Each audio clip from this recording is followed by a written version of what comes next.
TTT. Live for local.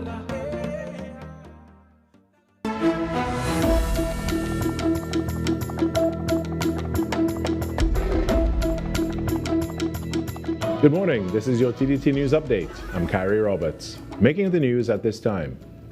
Commissioner of Police Alistair Guevara has confirmed that WPC Anushka Eversley was murdered inside the San Fernando Municipal Police Station. In addition to the loss of life, the commissioner disclosed that a substantial quantity of weapons and ammunition was stolen from the facility. Weapons and ammunition has also been reported missing from that facility. The matter is under active investigation and all necessary resources have been deployed to ensure a thorough inquiry and the recovery of those weapons. Investigations are currently underway to identify the exact amount of hardware taken during the incident. Meanwhile, Minister of Homeland Security Roger Alexander extended condolences to the family and colleagues of the officer while expressing confidence in the TTPS's ability to handle the case. He noted, however, that dismantling long-standing criminal trends is a gradual process.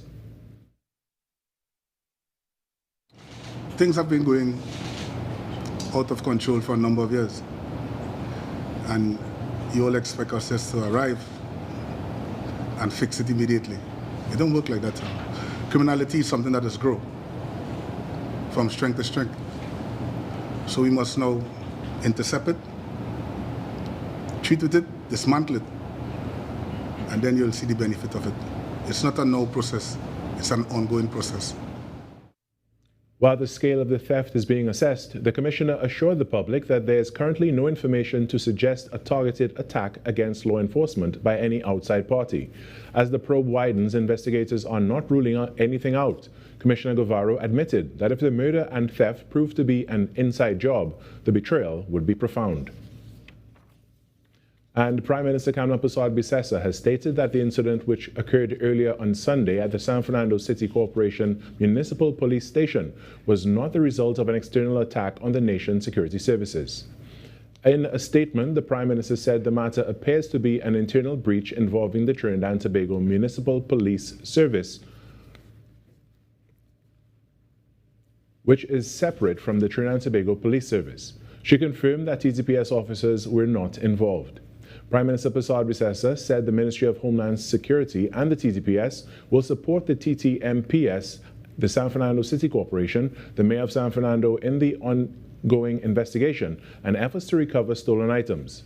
On a separate matter, the Prime Minister said bodies discovered at the Camuto Cemetery were unclaimed remains that had been improperly disposed of and not homicide victims. She added that there is no need for a curfew and encouraged citizens to continue their normal activities, while commending Commissioner of Police Alistair Guevara and officers for their swift response.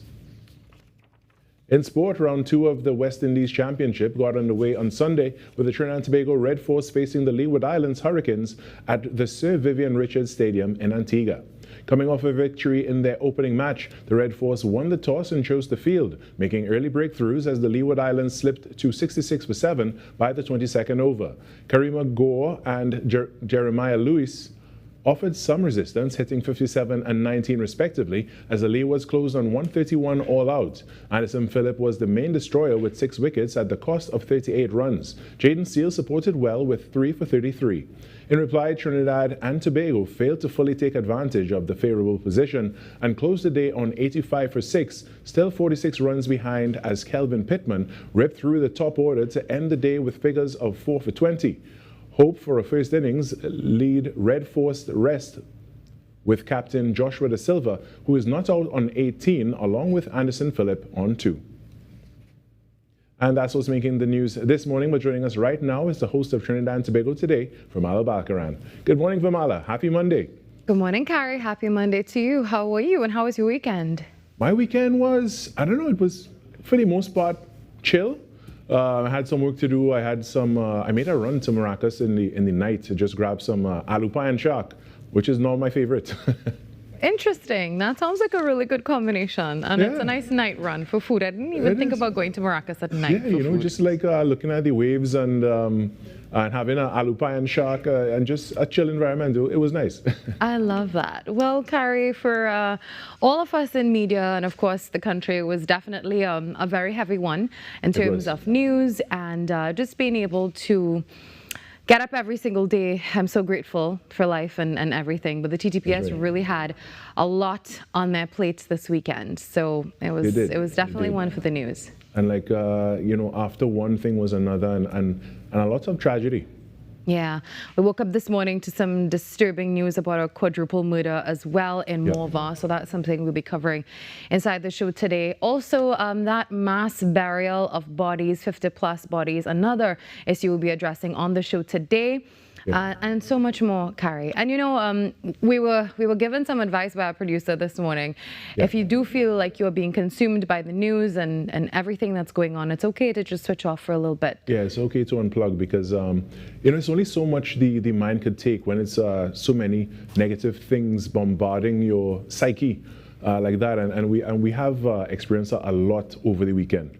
Yeah, well, you know, kudos to the TTPS for the work they've been doing, and it's definitely a lot, as I said, on their plates, but, you know, they continue to work hard. The Prime Minister also assured us that all will be well, so that's something that we're continuing to hope and, you know, just follow all the stories that's happening and take our time with it and really try to absorb as much as we can and then take a break and absorb some more.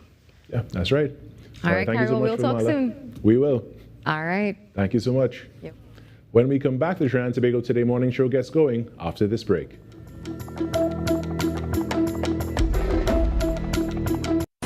Your stories, your communities, your country. TTT News is everywhere, on the ground, across Trinidad and Tobago, and on every smart device. TTT News, nightly at 7. TTT News, committed, accurate, relevant. Hi everyone, I'm Marissa Benin. Coming up, Jamaica, here we come. These women of vision are on a mission. Ride the waves and savor the flavor, otherwise known as spending quality time in Antigua and Barbuda. Fun times, plus the food that sets St. Kitts and Nevis apart, all available under one roof. Cue the entertainment and the food. It's Chinese Spring Festival time.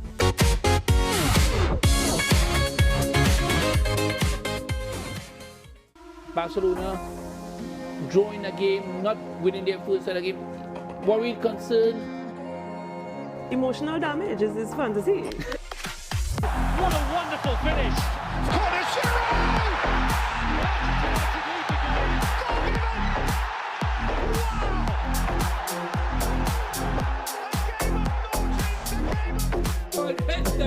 You see any story? Come back up again, one more time.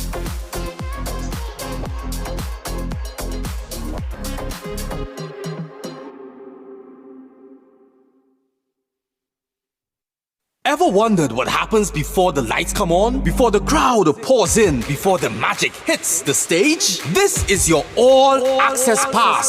Sneak Peek with Junior K takes you behind the scenes of the biggest cultural moments and the hottest events across TNT. From the sound checks to the stage setups, from final rehearsals to exclusive interviews. If it's about to be big, we're already there. Catch Sneak Peek airing daily on TTT and relive every moment on all our social media platforms. Sneak Peek with Junior K, where the story starts before the spotlight.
20th April 2026. The time now, it is 6:09 a.m. Good morning, Trinidad and Tobago and the world. I'm Virmala Balkaran and welcome to Trinidad and Tobago Today. Well, let's take a look now at what's trending this morning. 8-year-old Jelena Armstrong, that should be, was one of 4 victims killed in a quadruple murder in Morva on Sunday night.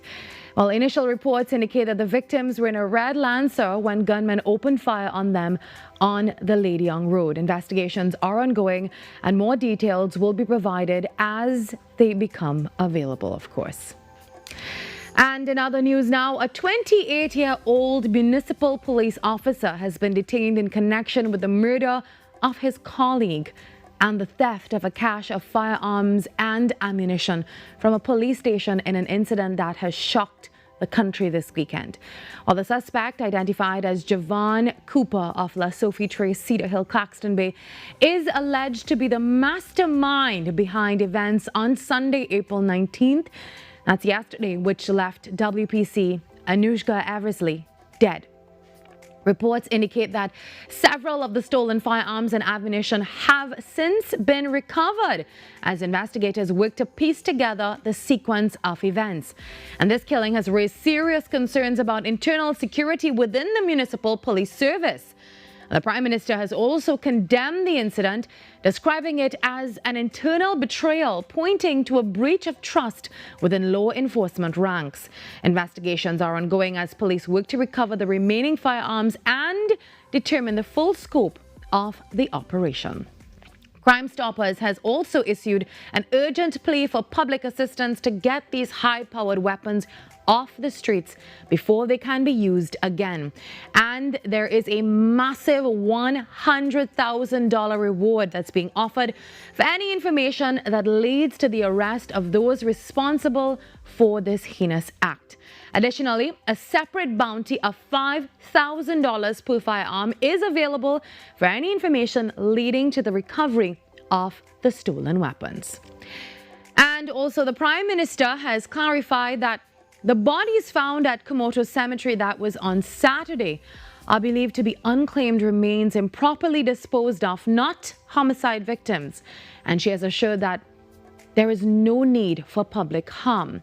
And this comes after 56 bodies, including 50 infants, were discovered at the Komoto Cemetery over the weekend, an incident now drawing international attention.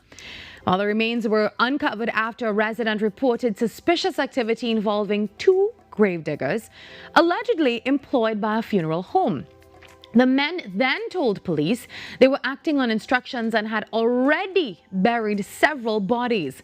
The Commissioner, Alistair Guevara, has described the discovery as deeply troubling as forensic investigations continue to determine the origin of the remains and whether any laws were breached.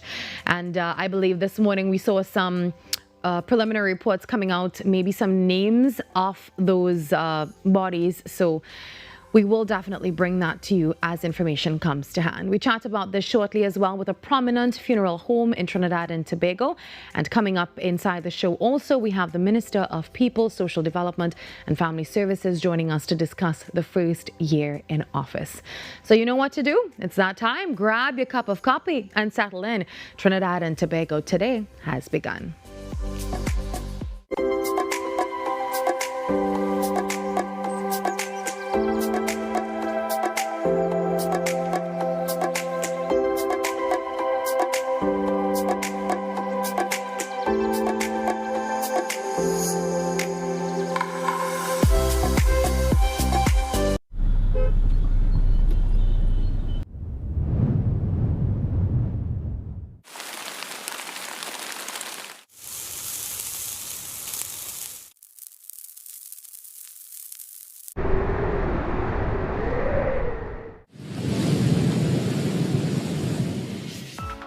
TTT weather with Zaina James, daily at 7 p.m.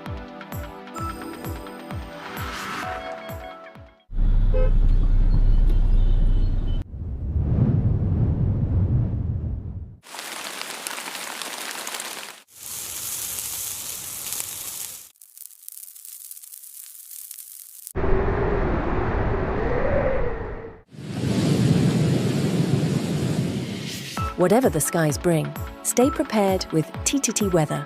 Committed, accurate, relevant. Hi everyone, I'm Marissa Benin. Coming up, Jamaica, here we come. These women of vision are on a mission. Ride the waves and savor the flavor, otherwise known as spending quality time in Antigua and Barbuda. Fun times, plus the food that sets St. Kitts and Nevis apart, all available under one roof. Cue the entertainment and the food. It's Chinese Spring Festival time.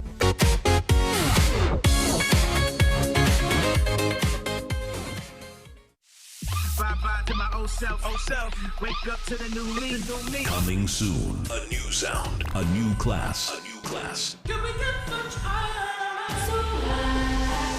Next 99.1 FM. The next level of radio.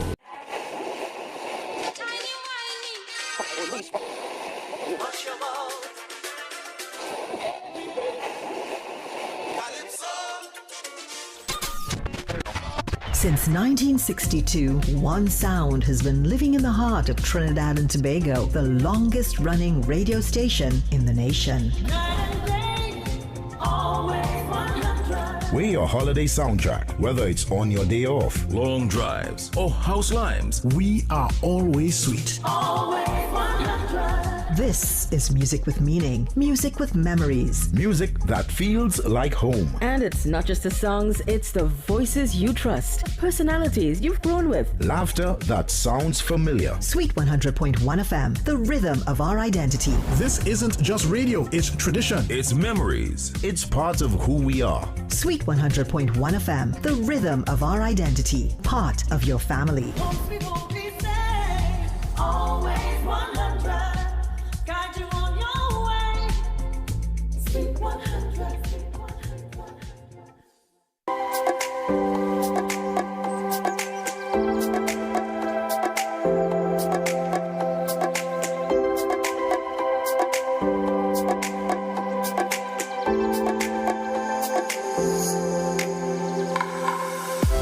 Well, this morning we're joined by Kiran Singh, president of the Greater San Fernando Area Chamber of Commerce, in the wake of a deeply troubling incident involving the Trinidad and Tobago Municipal Police Service, a body which plays a vital role in maintaining law and order within our boroughs, cities and regional corporations, from enforcing local law bylaws and protecting council assets to community patrols and ensuring safety in public spaces such as the markets and the transport hubs.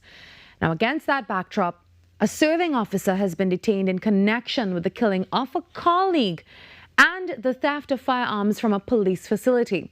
And this matter has sent shockwaves across the country and raised serious concerns about internal security and public confidence, including within the business community here in South Trinidad. Mr. Singh, good morning and thank you for being here with us. Good morning. Good morning to Trinidad and Tobago. So, Mr. Singh, what has been the general reaction within the Greater San Fernando business community since the news of the incident at the municipal police station emerged? Look, when we awoke to the dreadful news yesterday morning that the municipal police station was broken into and that the cache of arms and ammunition were completely gone, stolen by unknown criminals at the time. It sent a shockwave. It was frightening. It is still frightening that such a deadly event could happen where, unfortunately, a woman, corporal, lost her life in the line of duty. It is very unfortunate. Our hearts and prayers go out to the family of the police officer, of course. But it begs the question that the police needs to, that they are doing their work in terms of recovering the arms. They have found the main culprit, as they say. But certainly other persons were involved in this crime, and we expect to hear more positive news from this deadly event in the coming hours. We know that the police are hard at work. And it was very frightening for us yesterday as a business community, of course, in the entire country, to learn that these people gained entry to a police station. And we certainly hope that, we know that the police will ramp up their efforts in protecting their assets more carefully, and that they will use the the tool of the state of emergency to ensure that the society remains safe and that calm will prevail in the society going forward. Mr. Singh, from a chamber perspective, how important is the role of the municipal police service in supporting the day-to-day safety in commercial areas like San Fernando? Well, they're primarily responsible for the downtown patrols throughout the days and the nights, the holidays, the weekends, and so on. And they assist the state police. But what happens is that we have been saying for some time that the municipal police needs to increase their patrols in downtown so that robberies and are prevented, or at least the element of the criminal mind is taken away from thinking about committing robberies in San Fernando, and that they work with the business community in terms of assisting us with parking efforts and being able to ply our trade more harmoniously instead of working against us. And we have been going, I think, pretty good so far. And we look forward to maintaining that relationship going forward. Yeah. Now, in situations like these, do you find that there is any immediate impact on business confidence or even public perception, even before the full details are known? Yes, of course. I mean, when we hear about a police station being broken into and the complete bank of arms and ammunition is taken away, obviously with violent means, it sends a very serious sort of emotion to persons who live in their own homes, that how safe are we? And we really need the police to work with the business community and the entire society to ensure and to return the confidence that we're supposed to have in the police service to maintain this law and order, because it was frightening yesterday to wake up and hear that a police station has been broken into, a woman police officer was murdered, and God knows what else could have happened in those minutes. And we don't even know the exact time and how many perpetrators were guilty of this offense. And we expect that they will be dealt with to the harshest penalties provided under the law to ensure and to send an example and send a message to persons who think about doing these kind of crimes, that crime doesn't pay. And if you do it, you will pay the penalties. And we have the death penalty on the books. We should be looking at this as means of discouraging future criminality in the country. It is unfortunate what happened yesterday. A woman lost her life in the line of duty. How do we continue as a society knowing that the police station is supposed to be the safest place in the country? And what happened? Yeah. A woman went to work and she did not go back home.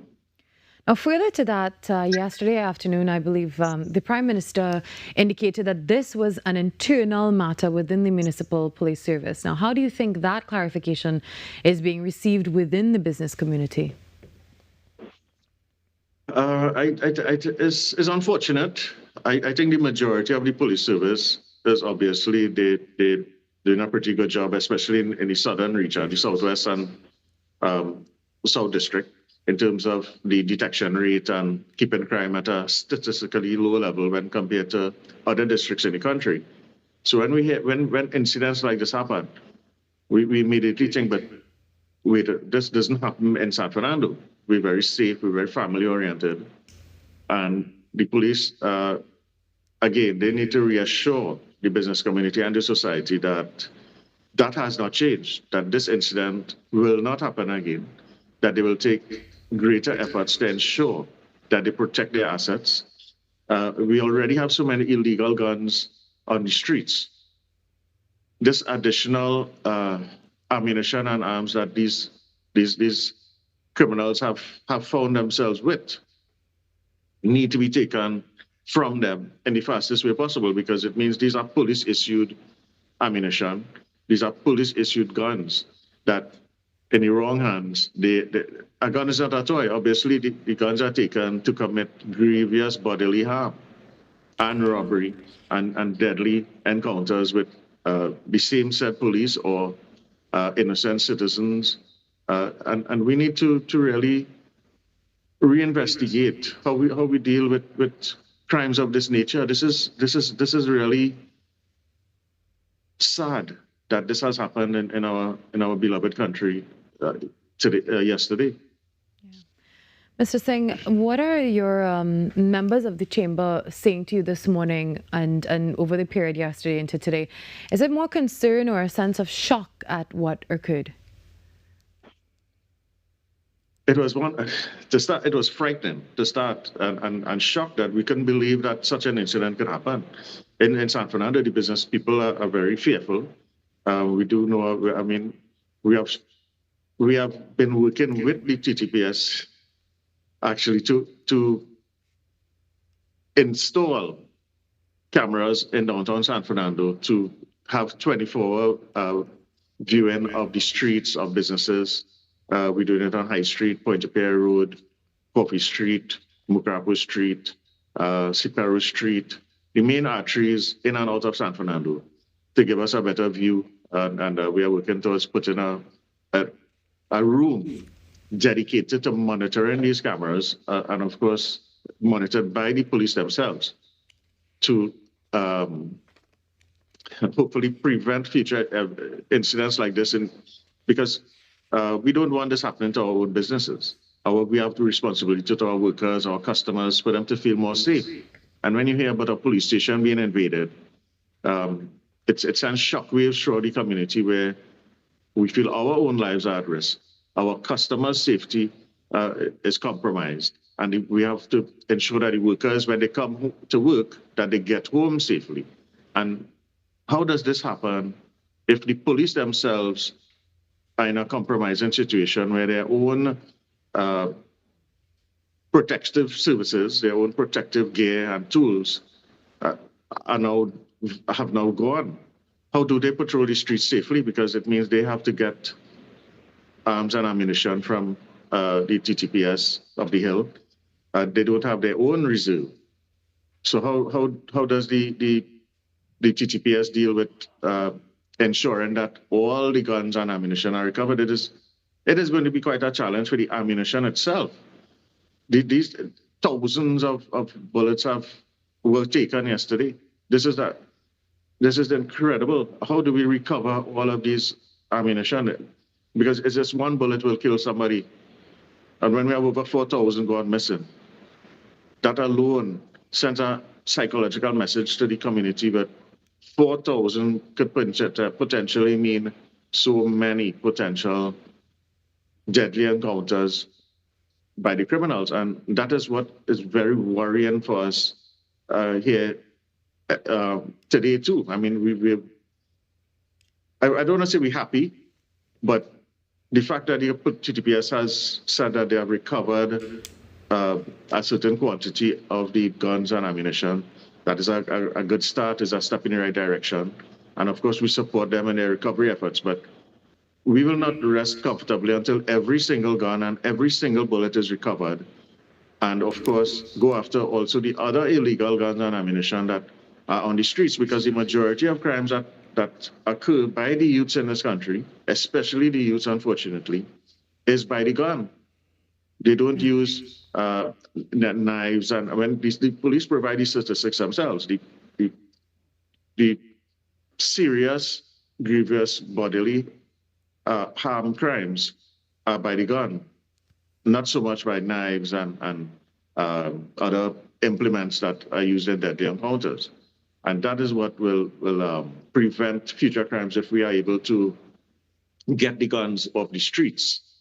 And we need to, I think the police has to re-strategize and how they recover all these guns that are on the streets and treat with the criminals in a more harsh way. They have to get the message that crime doesn't pay. And if they commit the crime, they will do the time. They will put them in jail, get the judicial system to be 100% efficient and ensuring that they remain behind bars.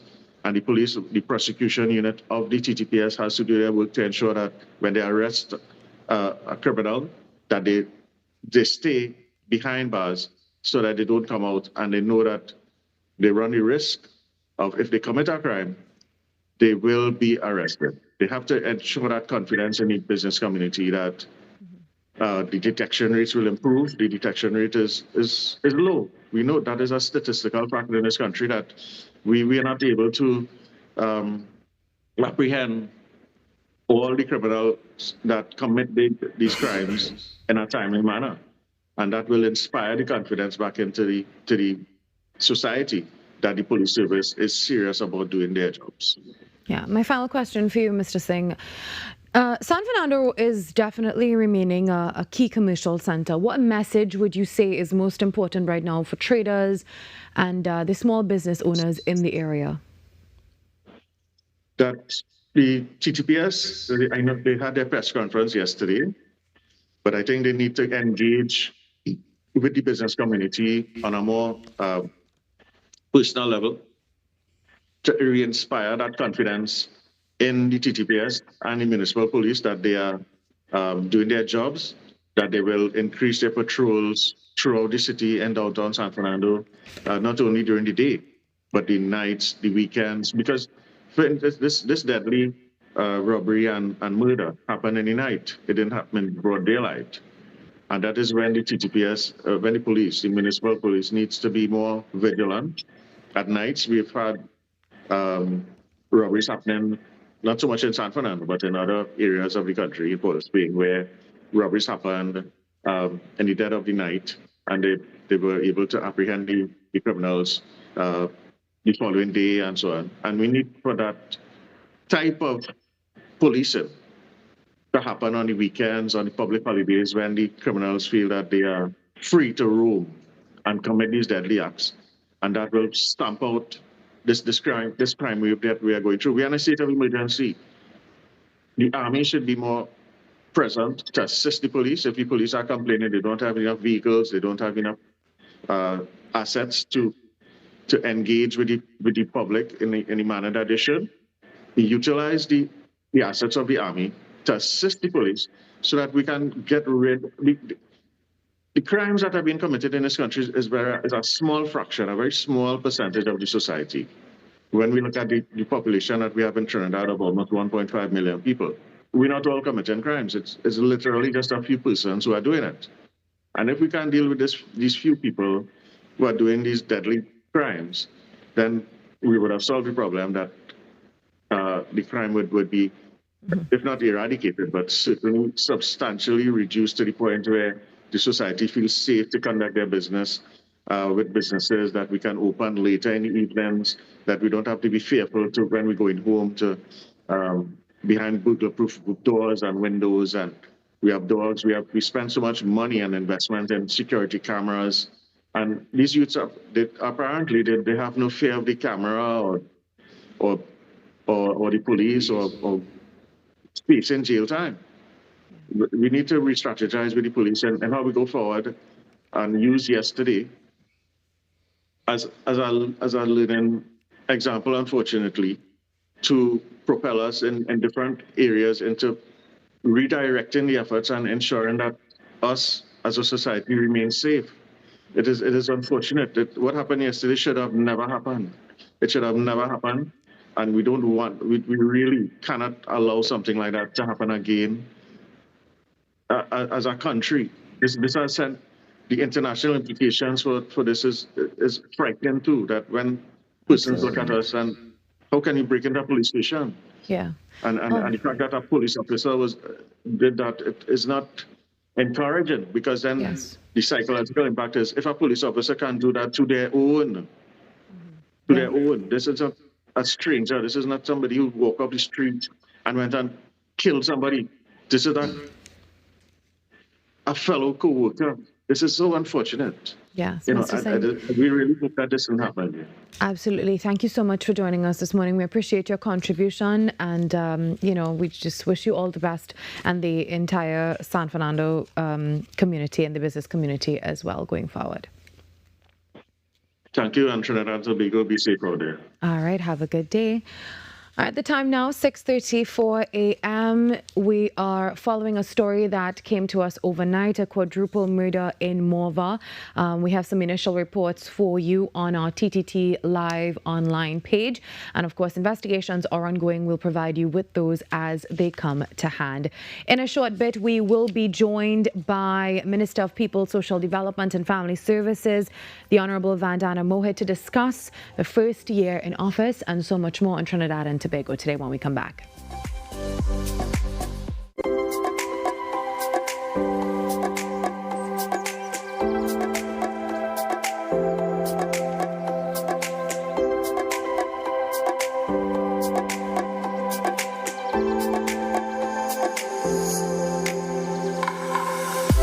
Every client deserves expertise, integrity, and guidance they can trust. At Camino Realty International, we deliver integrated real estate solutions, sales, rentals, property management, and project development. Driven by excellence, transparency, and innovation, we protect value, create opportunity, and build lasting success. Because real estate isn't just about buildings. For more information on our services, log on to CaminoRealty.com or follow us on social media at Camino Realty TT. Camino Realty International, elevating lives one property at a time.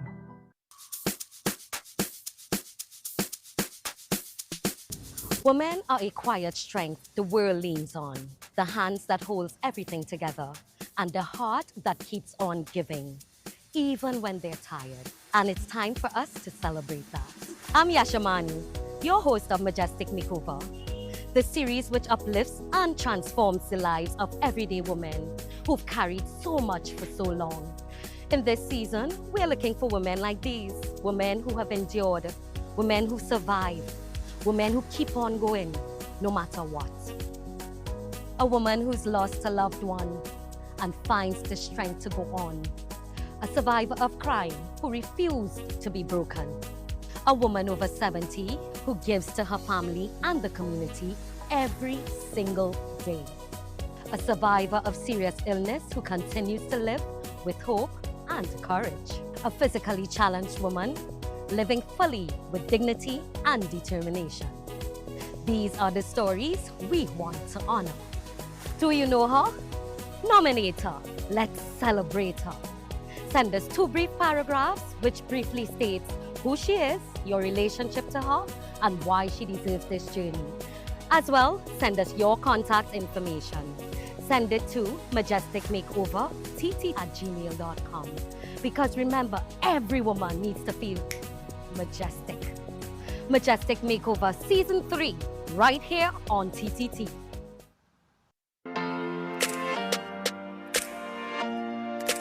Hi everybody, I am Leah. And I'm Dion. And we are The Duncans. Listen, we're here to tell you about a project the Lord has given to us called the Marriage Confessional. It is geared toward married couples, those that are on the road to marriage, and those that want to get married one day. So join us on TTT and on Facebook and YouTube at TTT Live Online. The Marriage Confessional, only on TTT.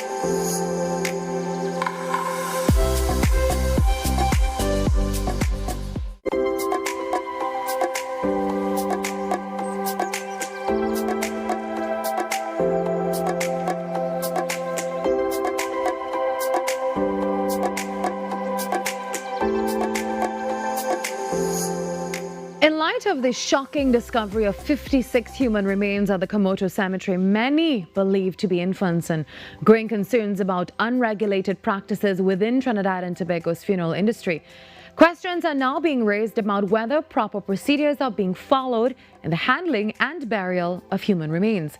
With industry leaders calling for stricter oversight and enforcement, we turn to one of the country's most reputable funeral homes, Denny's Funeral Home, to clarify what the correct legal and ethical standards should be, especially in sensitive cases such as unclaimed bodies. Good morning to you, Mr. Cochise Tyler Denny. Good morning, Ms. Balkaran, and how are you? I'm doing great. Thank you for being here with us this morning.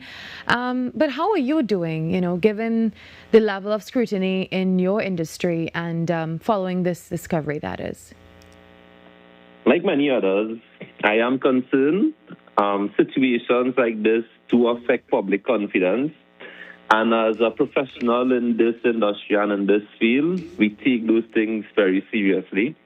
But at the same time, in light of everything that is happening, it's very important that we allow the relevant authorities, including the TTPS, to complete the investigation so that we can have full clarity on exactly what has transpired and what is happening. Now, from your professional perspective as a funeral director, when you first heard reports of what was found in Komoto, what was your immediate reaction?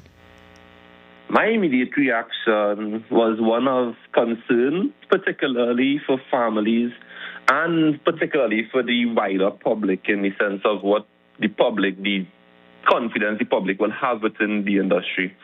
Any situation involving the handling of human remains, it definitely must be treated with the highest level of care, dignity, and accountability.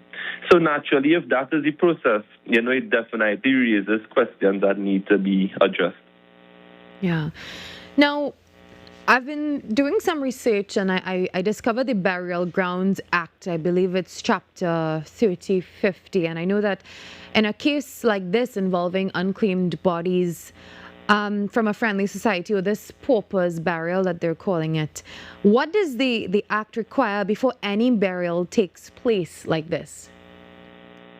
Well, in a proper system, in the case like this, once a deceased is unclaimed, there should be proper documentation from whichever authority that is contracting the private entity of the funeral home to have these burial of unclaimed persons carried out. So there should be the relevant authority, whether it be the hospital or forensic science center or whichever state authority that has these unclaimed deceased. There should be a proper system in place where clear documentation should be happening. And then from there, the funeral home who is engaged, then they should follow strict procedures, including identification, documentation, sometimes storage, and then ultimately lawful disposition. And as you rightfully say, the Burial Act and lawful disposition will be in following with that Burial Act that we have. But at every particular stage for the disposal of unclaimed deceased, or as we hear it being referred to as pauper burial, at every stage there should be both accountability and traceability, ensuring that these persons, as much as they are unclaimed by, let's say, our next of kin, that they still at the same time get a dignified send-off. Yeah. Mr. Denny, another thing, now there was a report that the cemetery caretaker was not informed of any of this. So what approvals or coordination should take place with the relevant authorities or even the caretaker before digging a grave in that area? Okay, so the regular arrangements, in this case with the pauper burials, what would have happened, or what I would assume happened, is that whoever the unclaimed deceased came from would have engaged the funeral home through either formal or informal arrangement to assist with the unclaimed deceased. Now, these arrangements is ideally meant to ensure that these remains are handled professionally. In some cases, they must be stored and disposed of in accordance with legal and public health requirements. And the legal and public health requirement required to use a cemetery, say, for example, the Komoto Cemetery, the grave cemetery keeper must be informed as to this has to happen.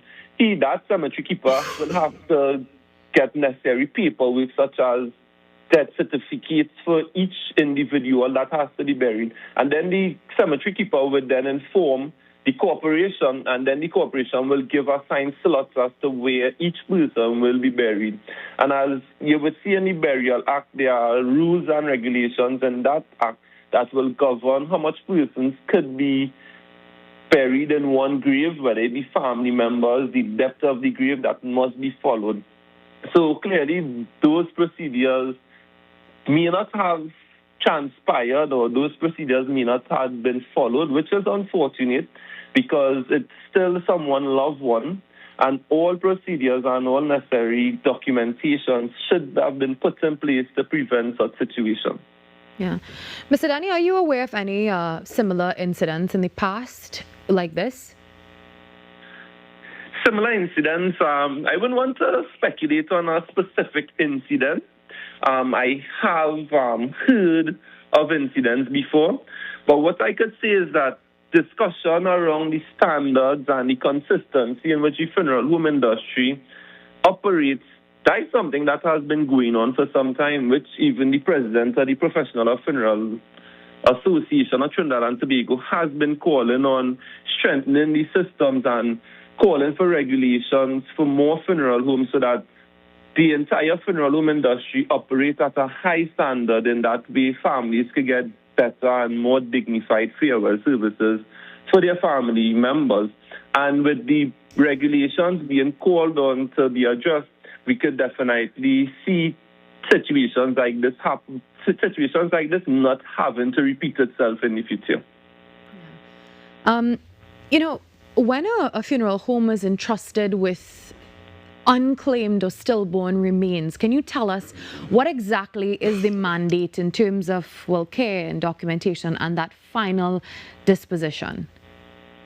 So regardless of unclaimed persons or babies in this case, we see the mandate is very clear. Once a funeral home is entrusted with anyone, with any person, with any loved one, with any remains, that funeral home is responsible, one, for proper care, maintaining and making sure that they have proper documentation, ensuring that dignity is preserved, and to ensure that all lawful and regulated things and regulated arrangements is carried out at the highest standard, to ensure that, one, that the deceased is being respected, and secondly, that the family who you are treating with, well, in this case, because it's unclaimed, there's no family, but they at the same time are getting a great level of comfort in the manner of dignity that you carry out. So the mandate is clear that, you know, that proper documentation and ensuring that dignity and carrying out everything lawfully is needed there. All right, thank you very much, Mr. Danny, for joining us this morning and weighing in on the situation and offering some clarity for us. No problem. It's indeed an honor for me to be here. And we really hope that, you know, that strict policies and protocols and accountability could be taken every step of the way, and that our funeral home industry is something that everyone, that all stakeholders come together, especially during this time, to call for regularization and to ensure that everyone who deals with human remains has the opportunity to be regularized, and at the same time ensure that families and ensure that grieving persons get treated at the highest level of standard, and ensure that deceased persons get the highest standard of treatment, even though that they have passed away. Thank you very, very, very, very much. That's Mr. Cochise Tyler Denny, the CEO of Denny's Funeral Home Limited, joining us this morning. Well, just about 12 minutes before 7 o'clock, carries up at the top of the hour with your news. But when we come back, we are joined by a very special guest talking a little bit about sport this morning.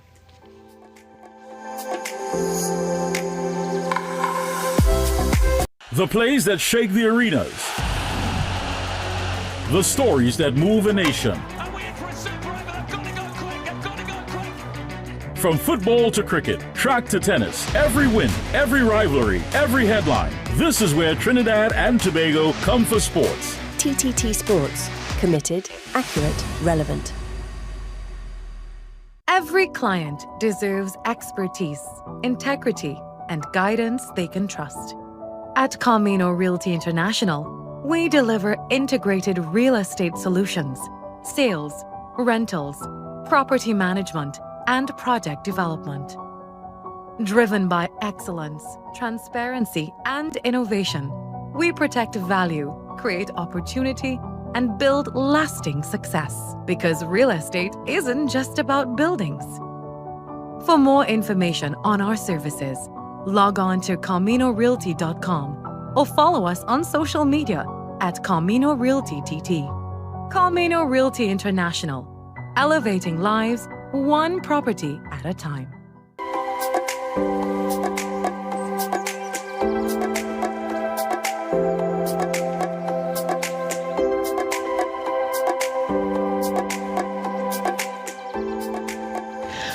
Well, Trinidad and Tobago is once again on football's biggest stage as assistant referee Caleb Wills has been selected to officiate at the 2026 FIFA World Cup, the largest in history.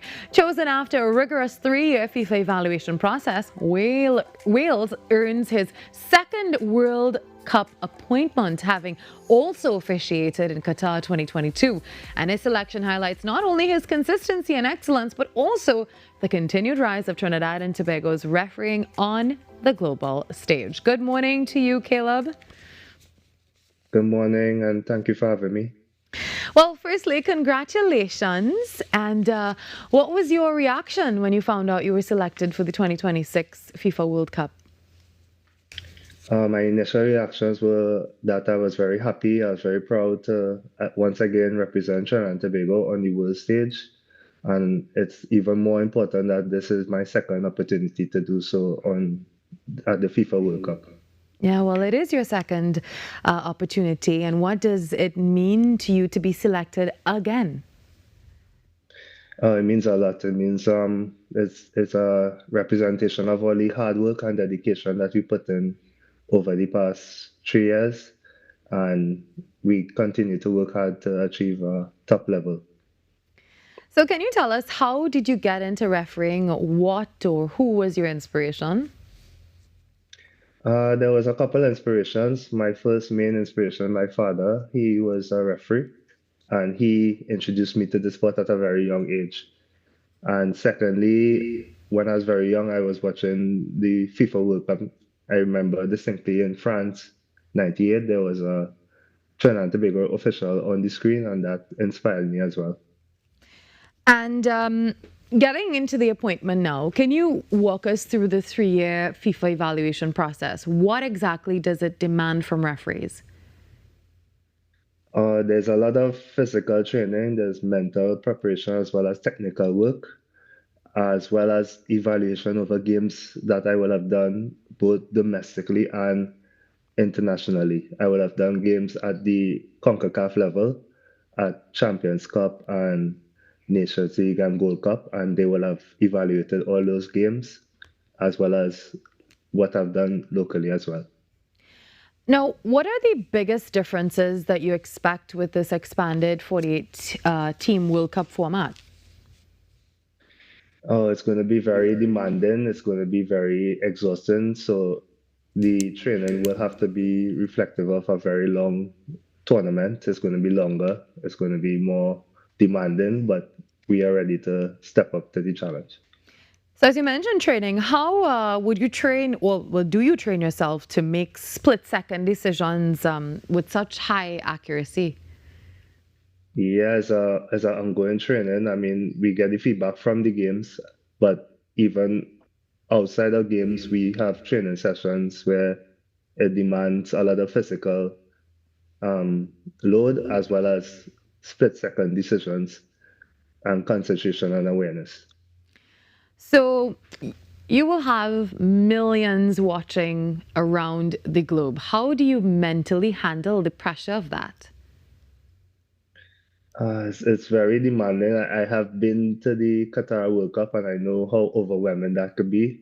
So I am more experienced, more prepared for the second time around. I am also practicing mental techniques, maybe a little meditation, a little calming exercises, some music. Those things help calm me down. Now, you've also officiated across CONCACAF competitions, if I'm correct. How have those experiences shaped your confidence at the highest level now? Oh, well, I've been appointed a lot of times, and it's becoming second nature now that, you know, I'm being called on these big stages. I remember last Gold Cup, I was actually in the position to do 2 quarterfinal games on the same day due to an unfortunate incident where one of the referees got injured very early in the second game. So immediately after my game, I had to do a second game at the top level. So those kind of experiences kind of shape my confidence, and I know that I'm capable and ready. Now, the burning question, what does it mean for you to represent TNT and the Caribbean as well on the world stage? It means a lot. I'm always happy to represent Trinidad and Tobago where I got, and more so the Caribbean as well, because I am one of 2 Caribbean referees at the FIFA World Cup in 2026. The other is a Jamaican referee who I've been working with very closely for the past 3 years. It means a lot to us in Trinidad, Jamaica, as well as the whole Caribbean, who will be looking on and supporting us. And also, it's very important that this tournament is in our region, the North and Central America, as well as the Caribbean. So we have full representation at this FIFA World Cup. So before we close, what message would you give to young referees in Trinidad and Tobago who have this dream of reaching to this level where you are today? To be honest, the journey is not easy. It's very difficult. It's very challenging, but that makes it more worth it. The message I will have is to keep working and don't stop until you achieve it. Yeah. And how's your friends and your family? You know, after this news, everyone must be so excited for you and really, really proud. So how are they absorbing all of this? Oh, they are so elated. They're excited. They're congratulating me left, right, and center. They've been calling me, and I know they're very happy. And I want to thank them all for the full support they have shown so far. And what are you looking forward to most, Caleb, in all of this? The main thing at the end of the day, I want to give 110% on the field and not leave anything back. So at the end of the day, I want to say I've achieved what I could do plus more. All right. Well, thank you very much for being here. All the best going forward. We will definitely be watching and supporting, cheering you on, and keep representing Trinidad and Tobago in the Caribbean. Thank you, and thank you for having me again. You're most welcome. That was Caleb Wales joining us as he heads to officiate at the 2026 FIFA World Cup. A couple minutes before 7 o'clock. For all the stories that you see here and more, you can check us out live at TTT Live Online. Everything will be posted there for you. Also at TNT Today Show. If you have a story idea, a press release, anything you want to contribute to the show, all you have to do is email us at tttoday@ttt.co.tt. Again, that's tttoday@ttt.co.tt. We take a break for the news. We come back and we are joined by the minister to talk about everything happened over the past year in her ministry.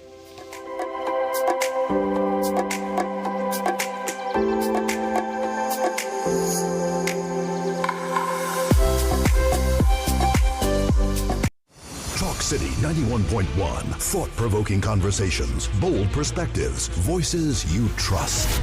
Talk City 91.1. Bigger, bolder, and more powerful than ever before.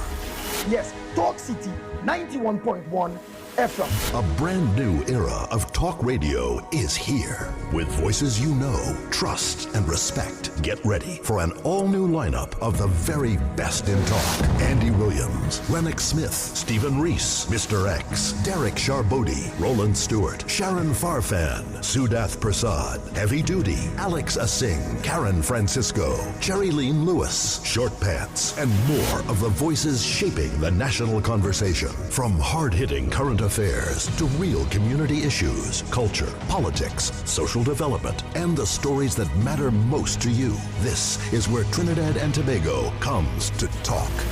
so I'll get right to on Talk City 91.1, where we're going to give you something new, something hot every day, Monday to Friday. Listen on 91.1 FM and connect on Facebook, YouTube, and TikTok. Talk City 91.1. Your city, your voice. The plays that shake the arenas. The stories that move a nation.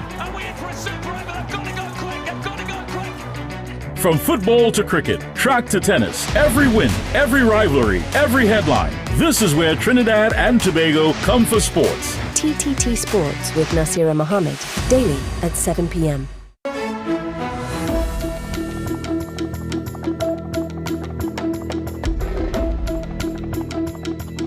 Good morning, this is your TTT News Update. I'm Carrie Roberts. Making the news at this time. 8-year-old Jelena Armstrong was among 4 people killed in a deadly shooting in Morva on Sunday night. Preliminary reports indicate that the victims were traveling in a red Mitsubishi Lancer along Lady Young Road when gunmen opened fire on the vehicle. The occupants were struck by multiple bullets and all 4 were later pronounced dead. The presence of a child among the victims has sent shockwaves through the community and across the country. Police say investigations are ongoing and they are urging anyone with information that could assist in the probe to come forward. Authorities have assured the public that further details will be released as they become available. The killing of the young girl has reignited public concern over violent crime and the impact of gun violence on innocent families, with many calling for renewed action to protect vulnerable communities. Switching gears now, Minister of Public Utilities Barry Padarath says authorities are stepping up efforts to curb ongoing attacks on WASA facilities and that the government will soon take legislation to Parliament to increase penalties for such offences. WASA says unknown individuals removed brass couplings from water service connections at 13 locations between midnight and 4 a.m. on Friday. Speaking exclusively to TTT News, Minister Padarath said while additional security measures, including cameras, are being introduced, stronger enforcement, closer police collaboration, and tougher legislation are needed as current penalties are outdated and ineffective. Just as these persons, when they commit these acts, they too have families that are impacted by the loss of a supply of water in these communities. And therefore, we will be taking a zero-tolerance approach towards these continued attacks on WASA's facilities. Very soon we'll be going to the nation's parliament to increase the fines. As I indicated a few weeks ago, the WASA Act needs to be updated. It has not been updated in many years, and therefore the fines are very low. He said he has spoken to the Attorney General on the matter and hopes to come to Parliament soon. The minister said authorities expect progress from police investigations in the coming weeks as efforts continue to bring perpetrators to justice. He reiterated that there will be zero tolerance moving forward. There seems to be an attempt to sabotage WASA's facilities during the dry season in particular. Whether it is political sabotage or otherwise, it is sabotaging the people of Trinidad and Tobago, regardless whether they are clad in red, clad in yellow, clad in any other color. They're sabotaging the people of Trinidad and Tobago. And therefore, we will continue to take a zero-tolerance approach and work with stakeholders like the TTPS to have this matter resolved. Religious, cultural, and social activities play a vital role in boosting workplace productivity, and Minister of Public Utilities Barry Padarath says the government both recognizes and supports its importance. Speaking at TNTEC's Eid commemorations, Minister of Public Utilities took some time to mingle with staff and partake in a day of family fun and camaraderie. He told participants that the government and Prime Minister of Trinidad and Tobago sees a major value in the return of these activities for work-life balance.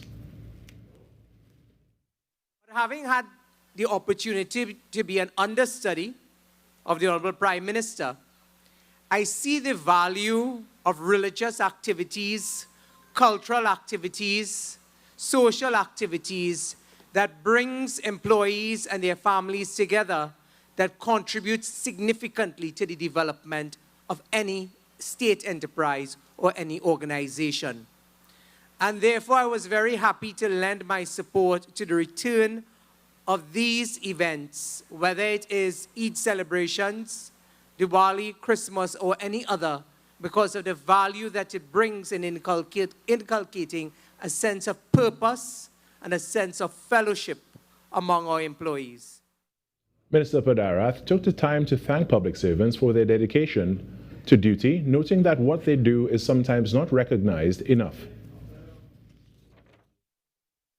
Sometimes many of you are the unsung heroes that often get the criticism first and foremost, but it's very seldom that you get the praise.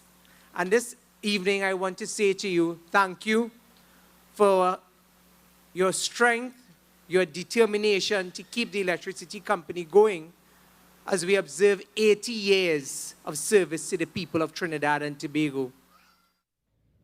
In sport now, the Los Angeles Lakers overcame their injury concerns to secure a winning start to the NBA playoffs. The 18-time champions were missing key players Luka Doncic, Austin Reeves and Maxi Kleber, but 41-year-old LeBron James delivered another standout performance, leading the Lakers to a 107-98 victory over the Houston Rockets. On the opening day of the playoffs, the Cleveland Cavaliers, Denver Nuggets and New York Knicks also recorded wins, while the Phoenix Suns and Orlando Magic advanced to claiming victories in the play-in tournament. James dictated the tempo of the game, finishing with 19 points, 13 assists and 8 rebounds against a Houston side that was dealt a late setback with Kevin Durant ruled out through injury shortly before tip-off. Lakers head coach DJ Redick said it's just our playoff mentality. And that's what's making the news at this time. When we come back, it's hour number 2 of Trinidad and Tobago Today.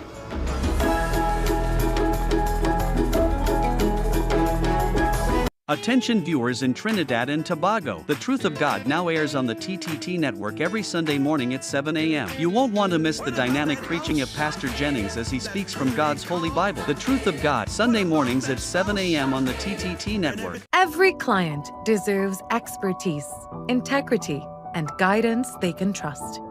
At Camino Realty International, we deliver integrated real estate solutions, sales, rentals, property management, and project development.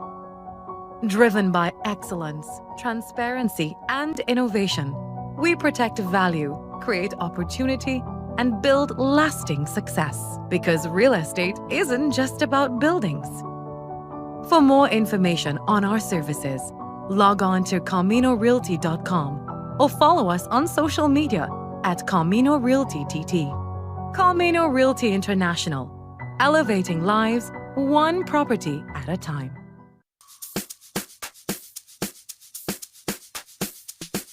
Women are a quiet strength the world leans on, the hands that holds everything together, and the heart that keeps on giving, even when they're tired. And it's time for us to celebrate that. I'm Yasha Manu, your host of Majestic Makeover, the series which uplifts and transforms the lives of everyday women who've carried so much for so long.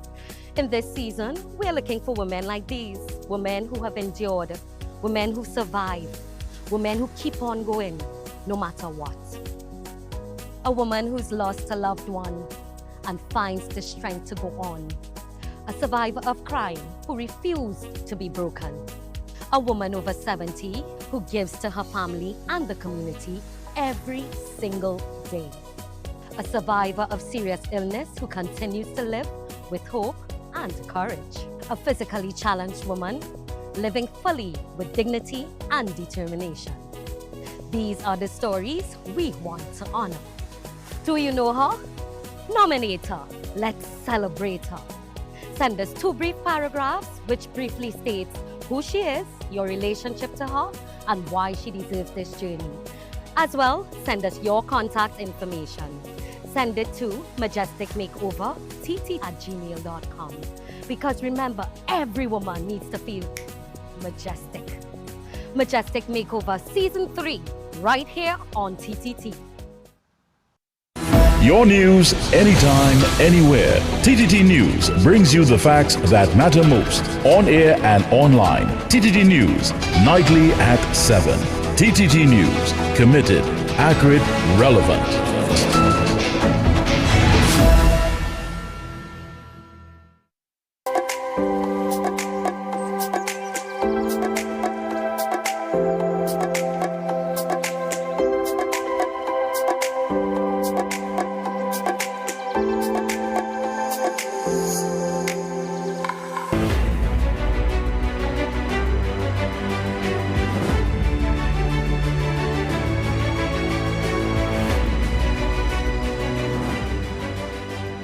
Over the past year, the Ministry of the People, Social Development and Family Services has been at the forefront of delivering support to some of the most vulnerable citizens in our country.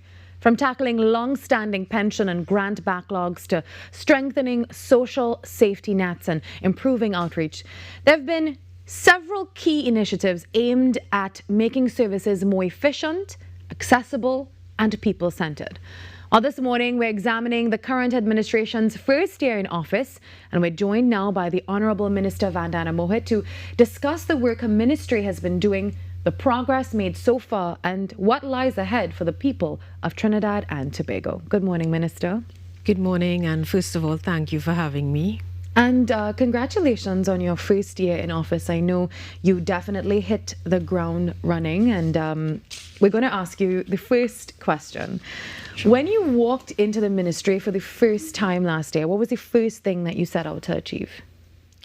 Well, when I walked into the ministry last year, I thought that the first thing I needed to do was conduct a review of the operations of the ministry, because in opposition I would have shadowed the ministry. So of course I knew of some of the shortcomings, and it took me about 2 to 3 weeks of assessments of every unit, because you know the magnitude of services we are responsible for at the Ministry of the People. So I really wanted to change how things were done and to really get services to people who are in need.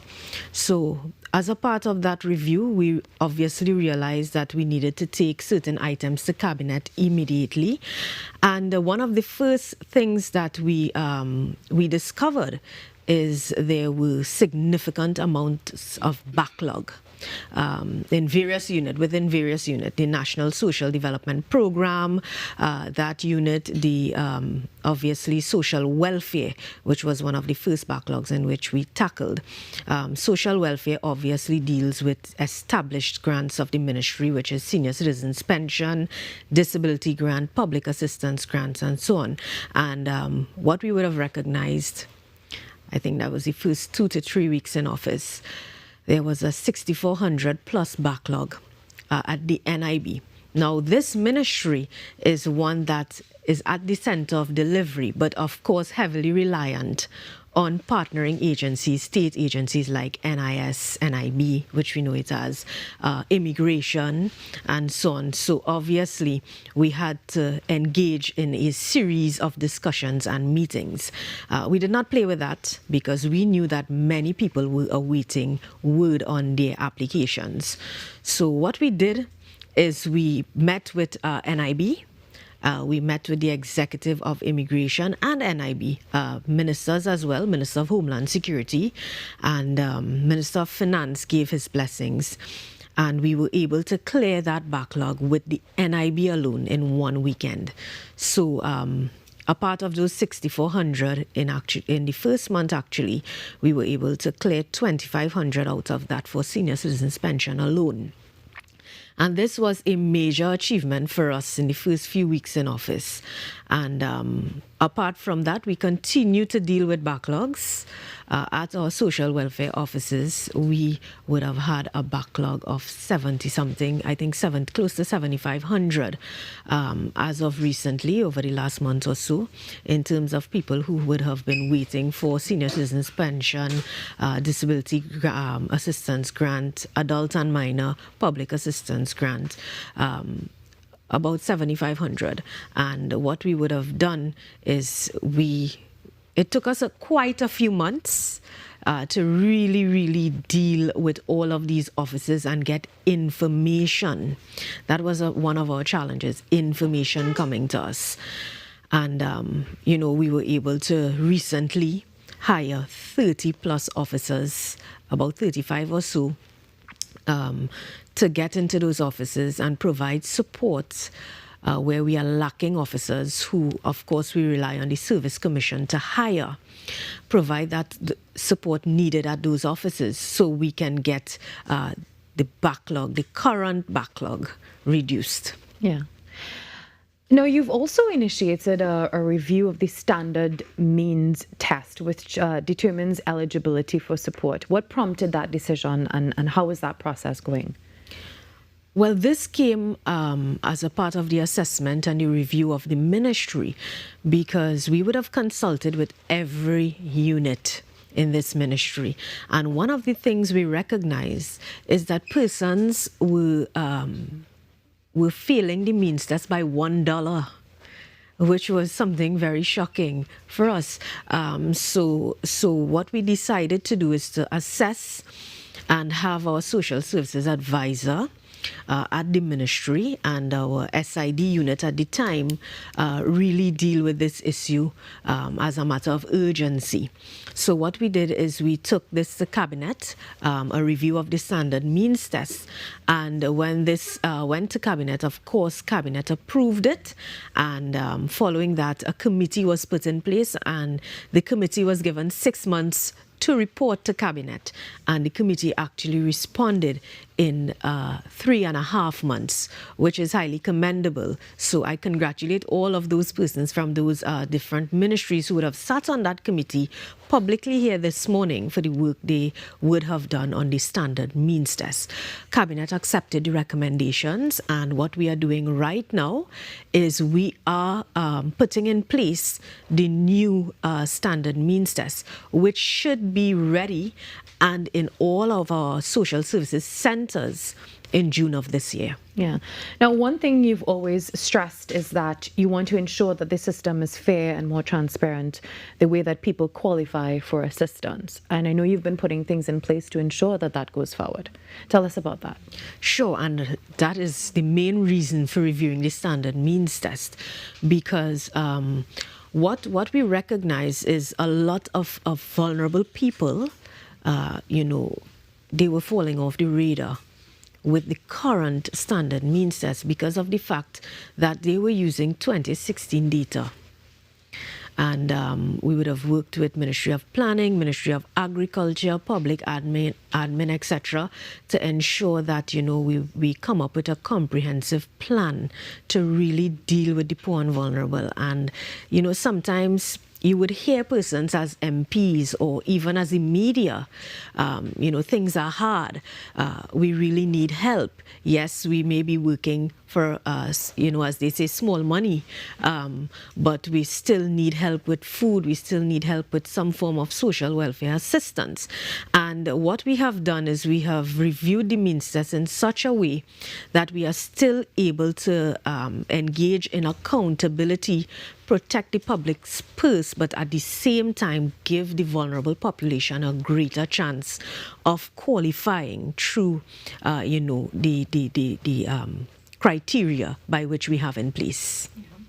All right, we take a short break at this time, and when we come back, the discussion continues with Minister Mohit on Trinidad and Tobago today.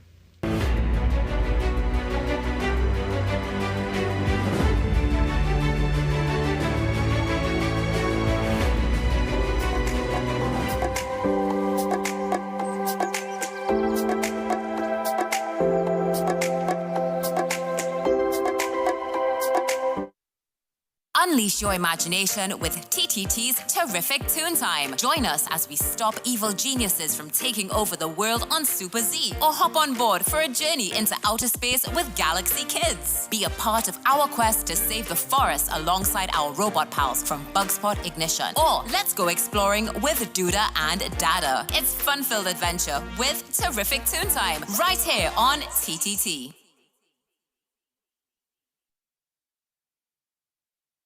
Barcelona drawing a game, not winning their first set of game. Worried, concerned? Emotional damage is fun to see. What a wonderful finish! Corner Shiro!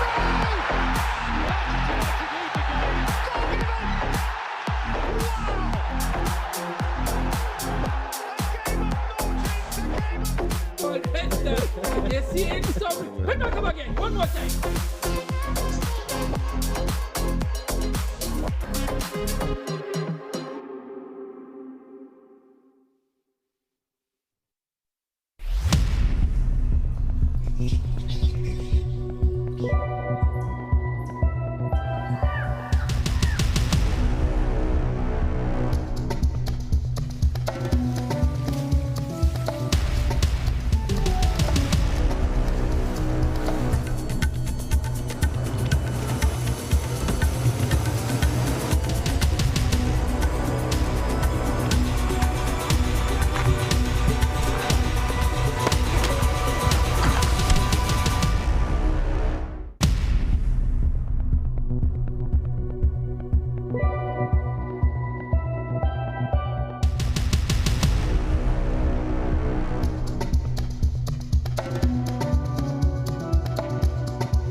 Hi everyone, I'm Marissa Benin. Coming up, Jamaica, here we come. These women of vision are on a mission. Ride the waves and savor the flavor, otherwise known as spending quality time in Antigua and Barbuda. Fun times, plus the food that sets St. Kitts and Nevis apart, all available under one roof. Cue the entertainment and the food. It's Chinese Spring Festival time.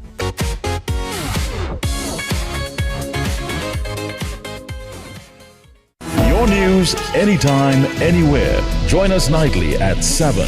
TTT News. Committed, accurate, relevant.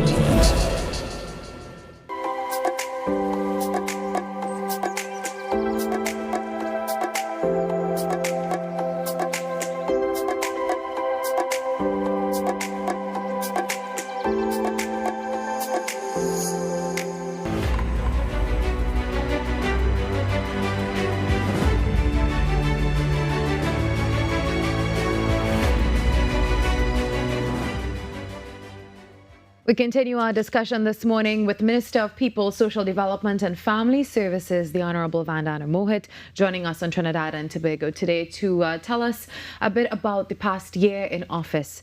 So we continue our discussion this morning, Minister, talking about food support now. I know that food support continues to be a lifeline for many households.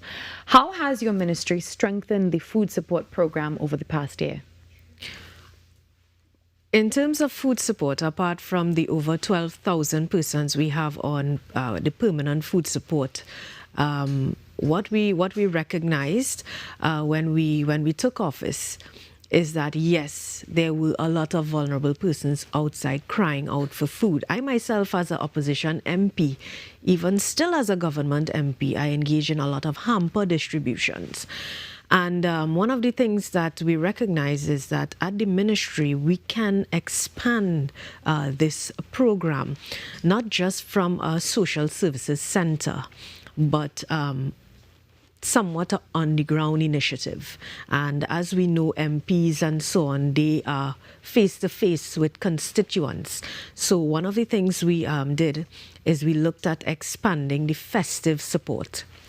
Now, previously, what would have transpired is MPs would have been given one-off food cards for Christmas in the sum of 200. What we recognize is that we needed to do a little more, given the state of things and so on at the time. And what we did is we would have given, through our MP offices, all 41, no discrimination, all 41 MPs, both in Trinidad and Tobago, 60 food cards for Diwali. And you were asking me how I dealt with the ministry and so on. These 60 food cards for the Diwali period actually came from food cards that were existing at the ministry. So we did not have to produce new food cards. So these were funds laying there in food cards, and we decided, no, let's use this. Let's give it to our MPs for the Diwali season so, persons can get some help out there. For the Christmas season, what we decided to do as well is to increase the support because, of course, Christmas is, a huge season for us here in Trinidad and Tobago. So we increased the support for all 41 MPs to 250 food cards per MP. And it gets more interesting because recently we celebrated Eid here in Trinidad and Tobago, and what we would have done for the Eid period, we gave 100 food cards to each MP, all 41 across the board. And for Shouter Baptist as well, Liberation Day, we also gave all 41 MPs 100 food cards, so they can assist persons within their constituencies. And of course, in terms of transparency and accountability, what our MP officers do as well is they have, work to do within among their staff, which is to find out and to ensure that persons receiving these one-off food support cards, they are not receiving any social support in terms of they already have a permanent food card or they are on our list of established grants. We have checks and balances. We have our M&E unit who, they receive the signature sheets, they do checks and balances, they call, they make sure persons receive the cards, they do checks to ensure that persons who would have received these food cards are not in receipt of social support, etc. So we have accountability, happening everywhere as we try to fix this ministry at the same time. But we've expanded our food support, and of course, with the new means that's coming on board, I'm sure that the listing of those on the somewhat long-term support would increase. Yeah. You mentioned MP offices, and it brings me to something that we've always seen, especially on social media. You wear many hats, but also as an MP, your office days are quite busy. So you're also wearing that hat as well as being a minister. So how are you juggling all of that as well? Because I understand the lines are very long for your office days. The lines are indeed very long. What I've learned in life is balance. So I try my best to work with a schedule, and there must be a cutoff time, but we must not deny anyone.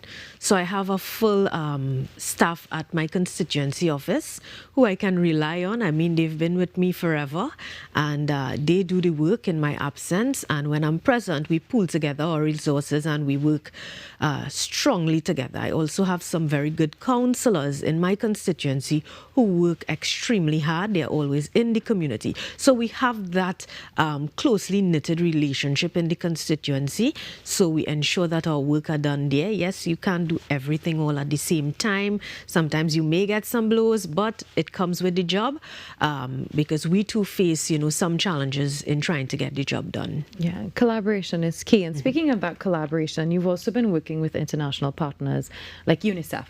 Tell us a little bit about that collaboration and how that has helped to strengthen your social services. Of course. Well, UNICEF, I think they're one of our greatest partners, and we have to really thank them.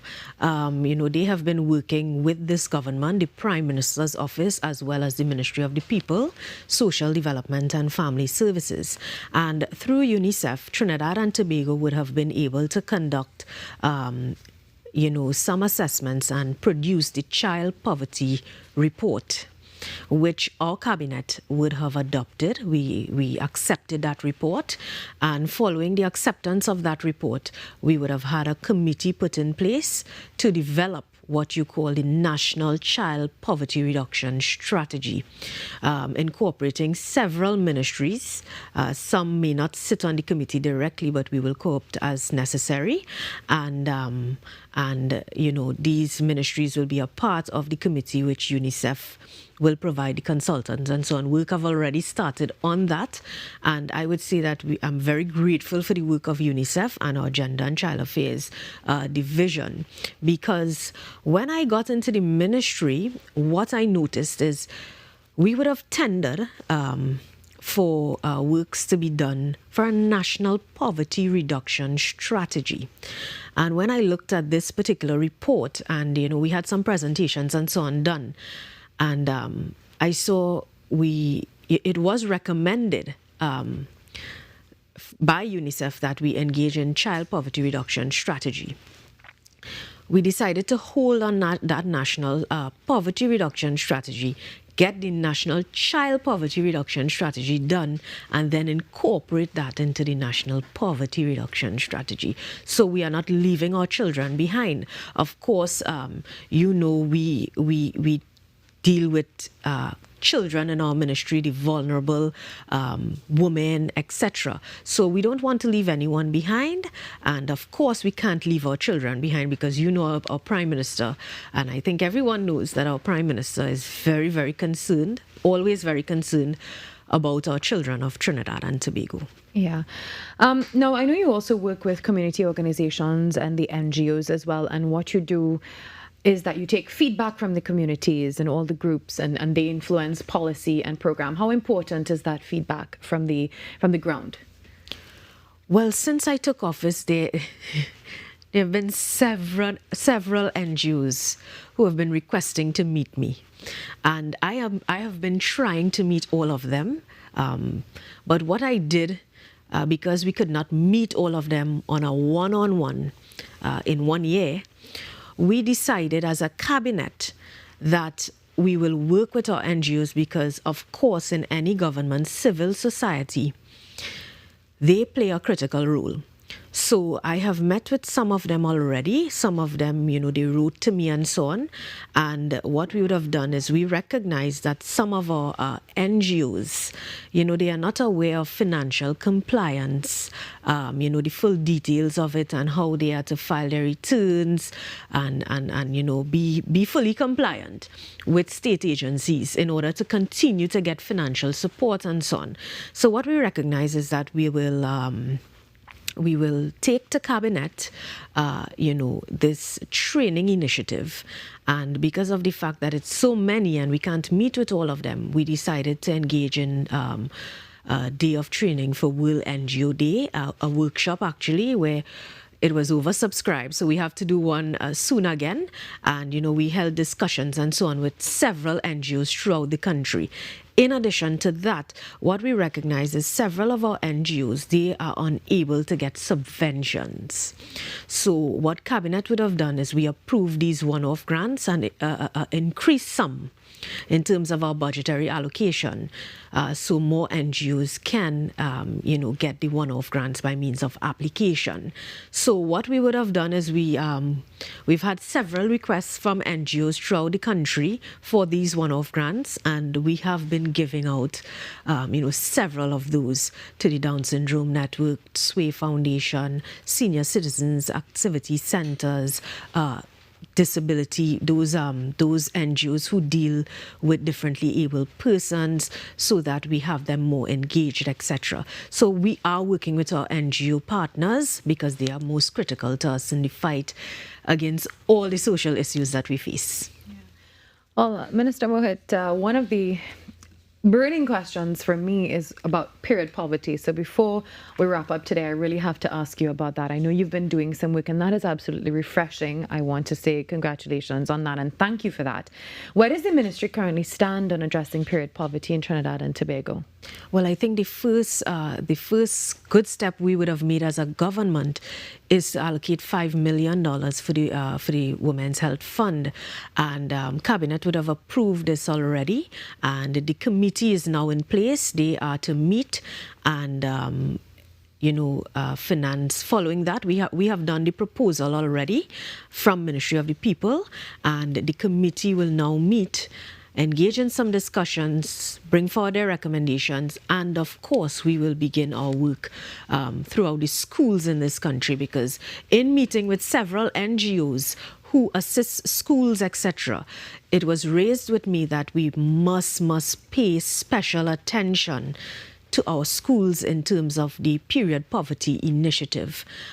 So what we will be doing is targeting our schools firstly in terms of this Women's Health Fund. And this is being done strictly in collaboration with Ministry of Finance.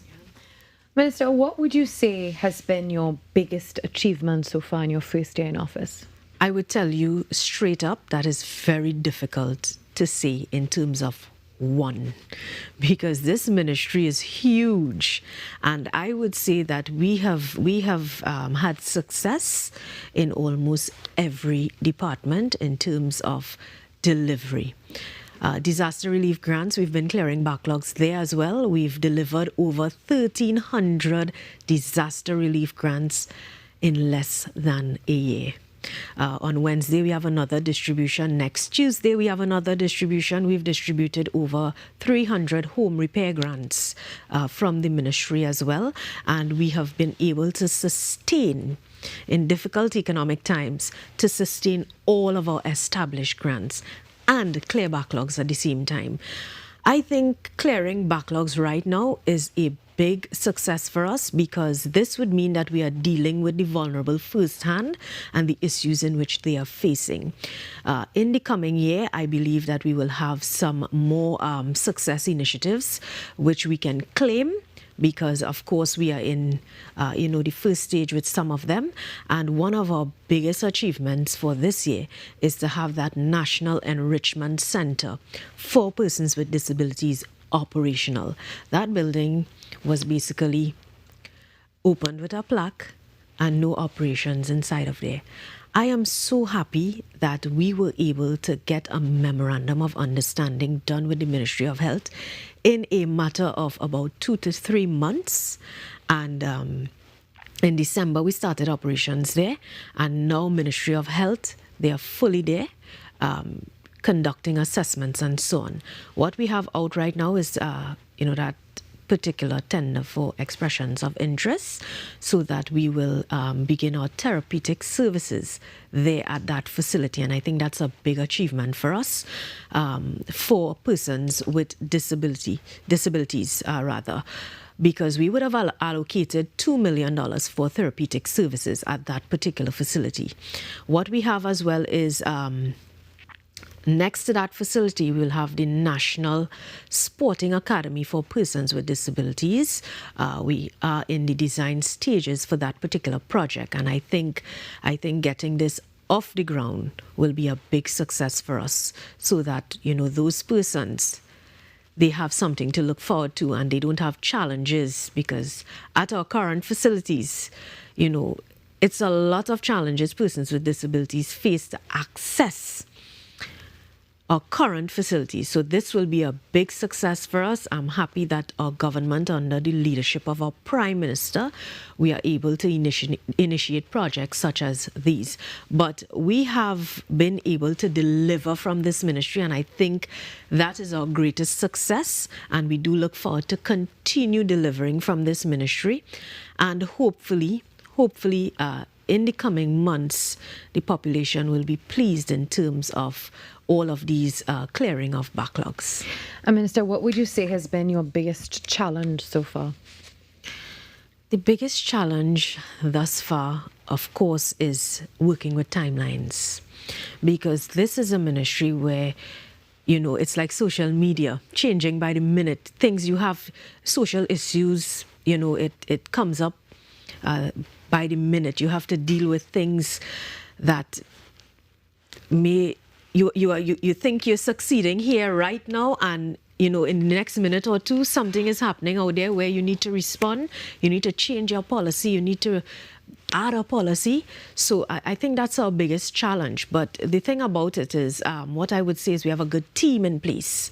And, with the support of everyone, once we all pitch in our ideas, we've been able to deal with several issues. And I think we'll continue to deal with those issues.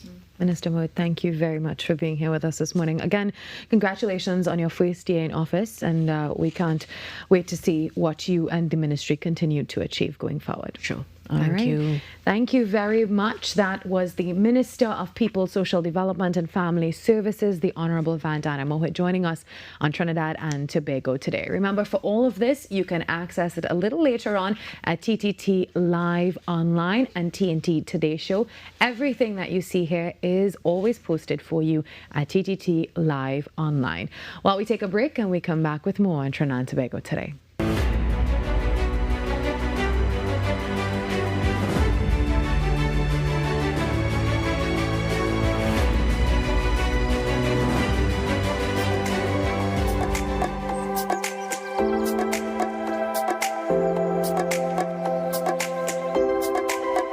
Struggling with heart health or frequent migraines? Discover the simple steps to reclaim your energy and vitality. We're diving into a topic that affects about 422 million people around the world: diabetes. Tune into Wellness Unlocked, the series that delivers expert advice, practical tips, and inspiring stories to help you take control of your health and well-being. Your health matters. Don't miss Wellness Unlocked. Watch now on TTT and take the first step toward better health. Every client deserves expertise, integrity, and guidance they can trust. At Camino Realty International, we deliver integrated real estate solutions, sales, rentals, property management, and project development.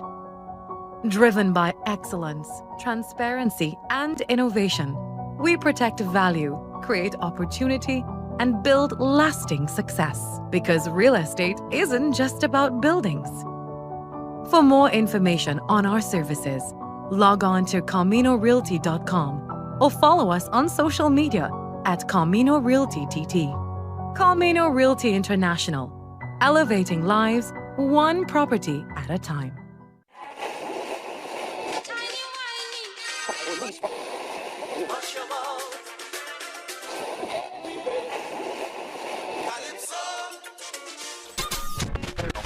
Since 1962, one sound has been living in the heart of Trinidad and Tobago, the longest running radio station in the nation.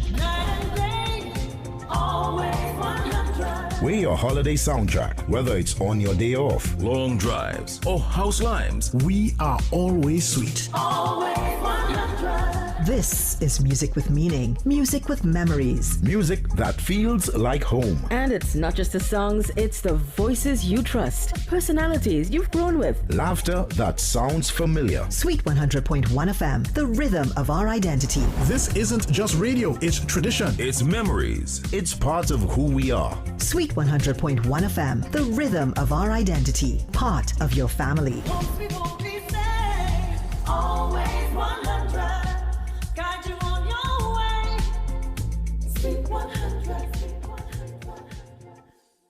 Hi everyone, I'm Marissa Benin. Coming up, Jamaica, here we come. These women of vision are on a mission. Ride the waves and savor the flavor, otherwise known as spending quality time in Antigua and Barbuda. Fun times, plus the food that sets St. Kitts and Nevis apart, all available under one roof. Cue the entertainment and the food. It's Chinese Spring Festival time.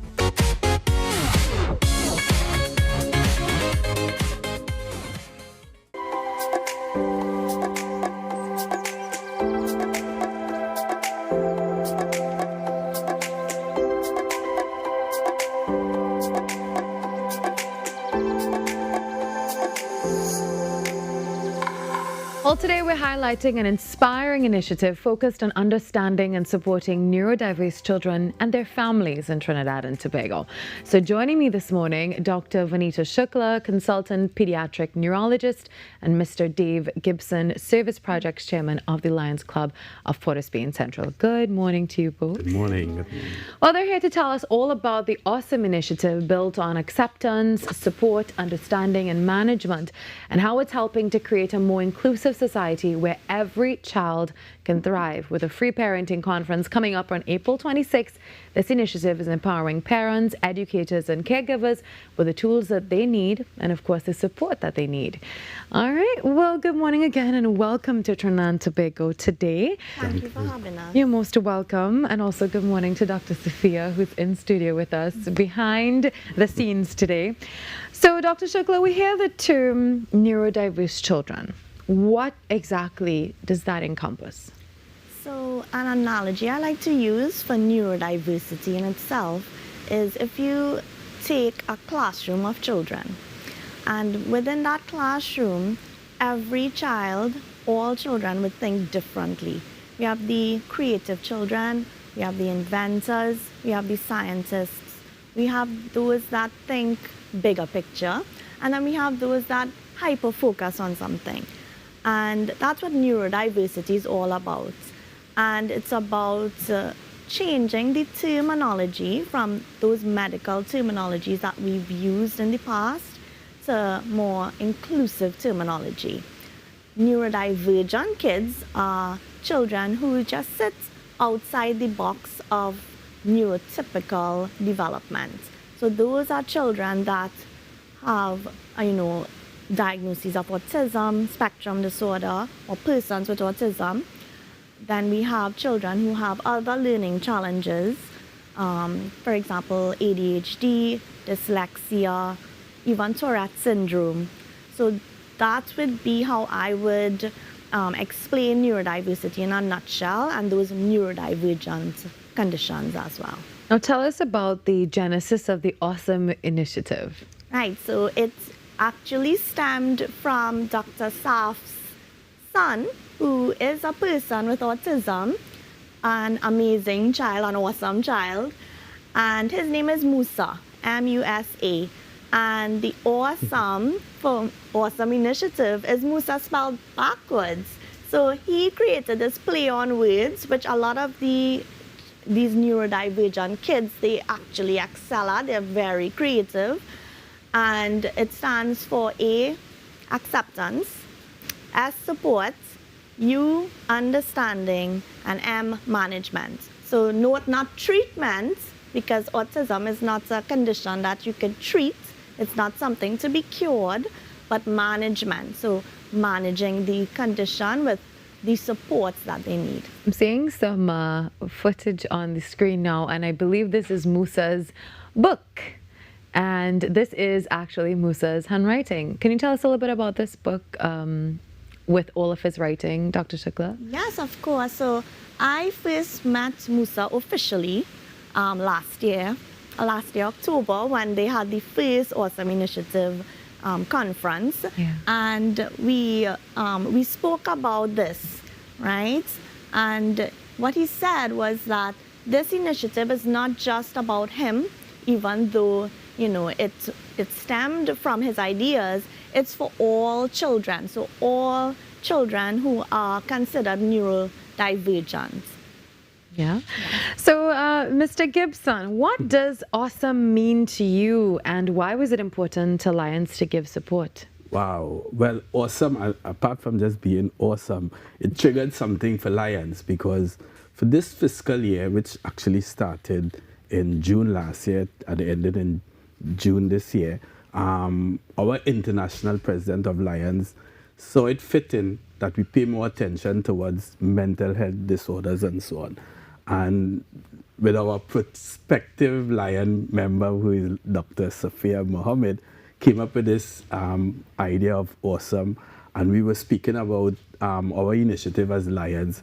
And Lions being such a worldwide organization, we think it's a good mechanism in which we could have more interest and be able to create greater social impact, not only in Trinidad and Tobago, but throughout our district and so on, which represent Ghana, Suriname, and Trinidad and Tobago. And also, she was speaking to us, and we said, but listen, this is such a nice initiative. We could even go out to the schools. And she said, that is exactly what we want to do. Bring that awareness, not only outside the public, but into the school as well. Yeah. So that's why it's very important for Lions to take part in it as well. Now tell us about the parenting conference that's coming up. Give us the details of that. Well, that is happening on Saturday, the 26th, and everyone is invited. It's free of charge. We're going to take care of you. Lions is going to take care of you. And the idea is that we're hoping that a lot of people come to it, and we should be able to create an ecosystem where everybody will have a better understanding, as Doc said here, to manage a situation with a neurodiverse child. Yeah. So we are hoping that is the main objective, that we have an impact in that way. Dr. Shukla, who should attend this, and what will parents gain by attending this conference that's coming up? So on Sunday, the 26th, I would say any parents, right? So not just parents of kids who are considered neurodivergent, but all parents, right? So all parents, all educators, all allied professionals, all caregivers of children who are considered neurodivergent, as well as they suspect a child has a neurodivergent condition. So I would say everyone. Now, before we wrap up, what are some myths that we should debunk about autism and neurodiverse children? There are so many. So one is, I mentioned it earlier, is that autism is a condition that could be cured, right? So that's not true.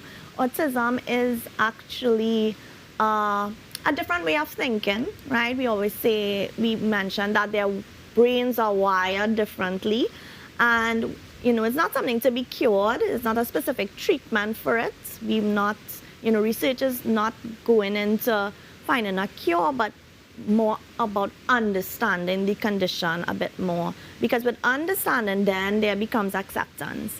And it's about not trying to place these kids, these neurodivergent kids, in silos, but to create an inclusive environment for them within our school system and within our communities.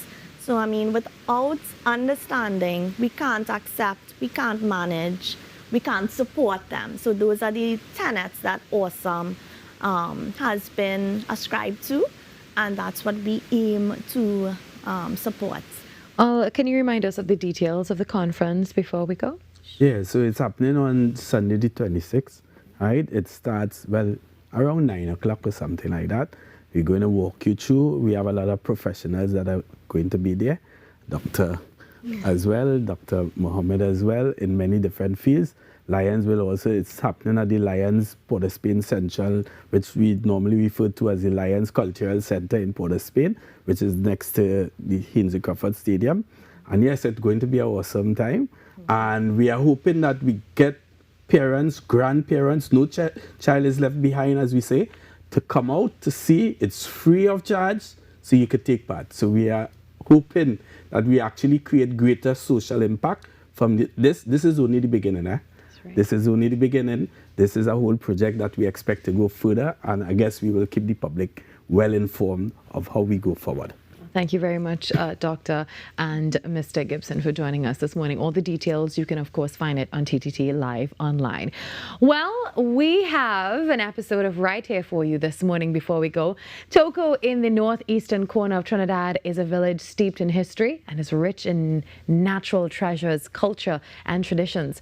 It has produced literary legends like the likes of Earl Lovelace and Faustin Charles, and sporting heroes of international acclaim as well, like Keyshawn Walcott. Admittedly, there is so much to see in the slice of paradise in one day, but let's join Carrie Roberts on this road trip to Toco and a little beyond for this installment of Right Here.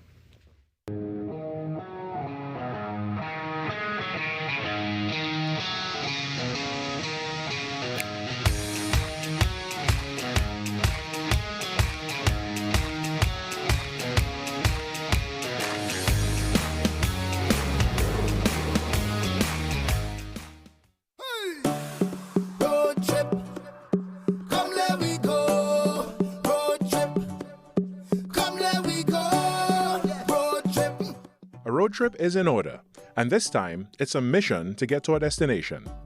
You'll appreciate that pun later in the story, but for now, we've dropped a location pin in Toco. No matter which way you slice it, it's quite the journey to get there, but that's half the fun, as a few stops on the way adds even more reward for the effort. Now, we head east. Past the bustling borough of Sangre Grande, the population thins out and the landscape changes. Steel and concrete give way to woodlands. The buzz of urban life quiets as the symphony of nature turns up the volume, and even the air shifts. Soon, the coast hugs the Toco main road, bringing the Atlantic into view.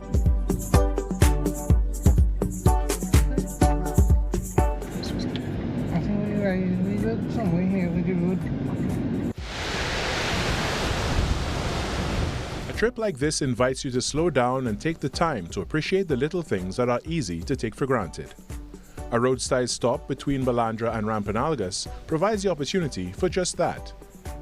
If there was once a name for this little stretch of shoreline, it's now lost to time, but that doesn't detract from its charm. Surging waves pummel the gravelly beach and batter the craggy outcrops of land just offshore.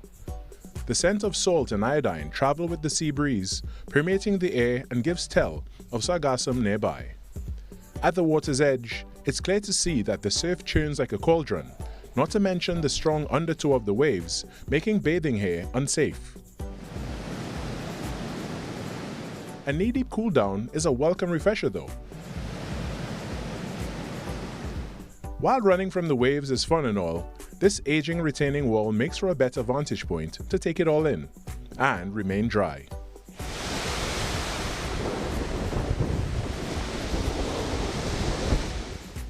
With many more miles of road to cover, it was time to load up and move on to the next stop.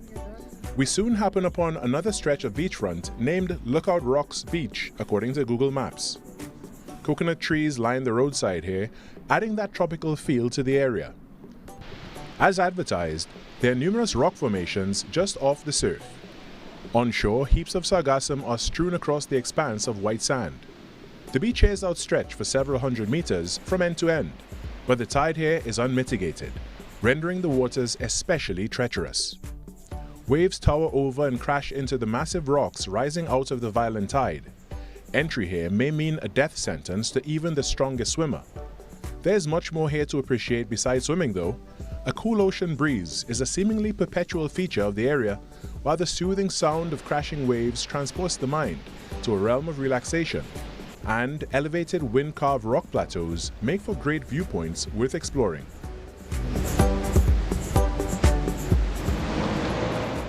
On the road again, and Toco is in our iron sights. While a visit to the Galera Point Lighthouse is usually a must, it's still closed for renovations, and so we'll have to change the objective of this mission. This coastal village has no shortage of beaches though, with some more popular than others. This one's name finally adds context to my earlier puns. Well, if you're not from the area, it's a bit of a mission to get here. We are in Toco, and this is just one of several beaches in the area, and it's called Mission Beach. There's so much to see and so much to do. I'm excited for every part of this adventure that we are taking in Toco.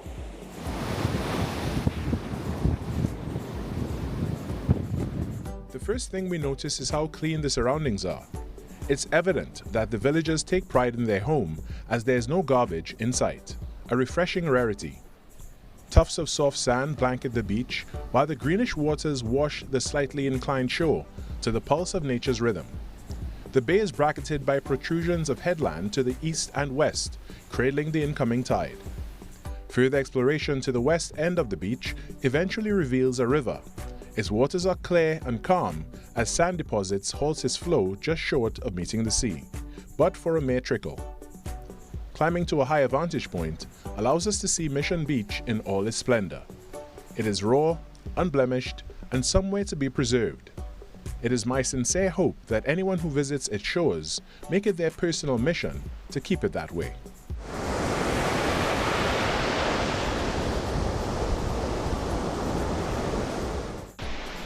Leaving Mission Beach behind, the road bends a little further west, tracing the edge of the Caribbean Sea until it opens out at San Souci Beach. Here the sea feels different, restless, unsettled, waves breaking with a force that pulls just as strongly beneath the surface. It's a coastline shaped as much by movement as by time, drawing surfers to its energy but demanding respect from anyone who steps too close. Along the sand, a lone structure stands half claimed by the tide, its walls slowly surrendering to the sea, while further inland, another house lingers in quiet contrast, weathered, abandoned, but hinting at a past that once belonged fully to this view. It's a stretch of coast where the elements leave their mark, and nothing stays quite the same for long.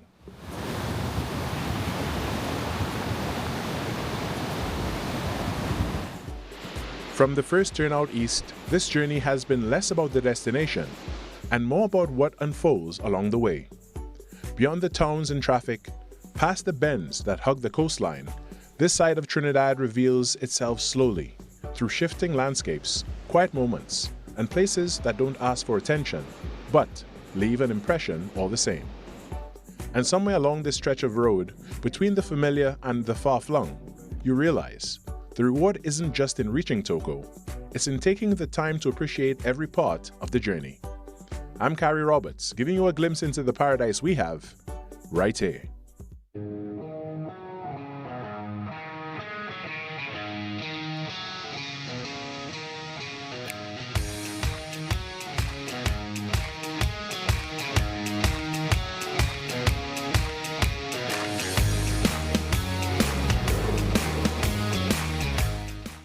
This segment was brought to you by Caribbean Glass Specialists Limited, with over 65 years in business, delivering superior quality aluminium windows, doors and shower enclosures, along with complete glass and aluminium solutions for residential and commercial spaces, with supply and installation across Trinidad and Tobago and exports throughout the region.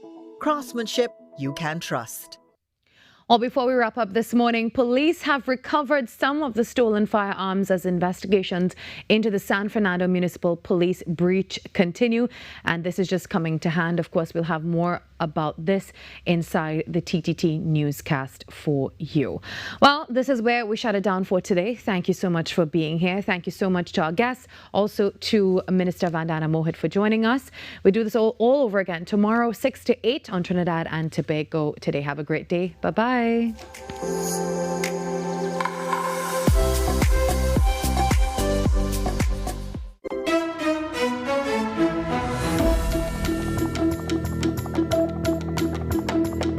Good morning. This is your TTT News Update. I'm Carrie Roberts. Making the news at this time. The Greater San Fernando business community is reeling following a deadly incident involving the death of acting corporal Anushka Eversley. Business leaders awoke on Sunday to shocking news that a municipal police station had been breached, resulting in the killing of a female corporal and the theft of firearms and ammunition. At the time, the perpetrators were unknown, fueling fear across the country, particularly in South Trinidad. President of the San Fernando Area Chamber of Commerce, Kiran Singh, explains how residents felt.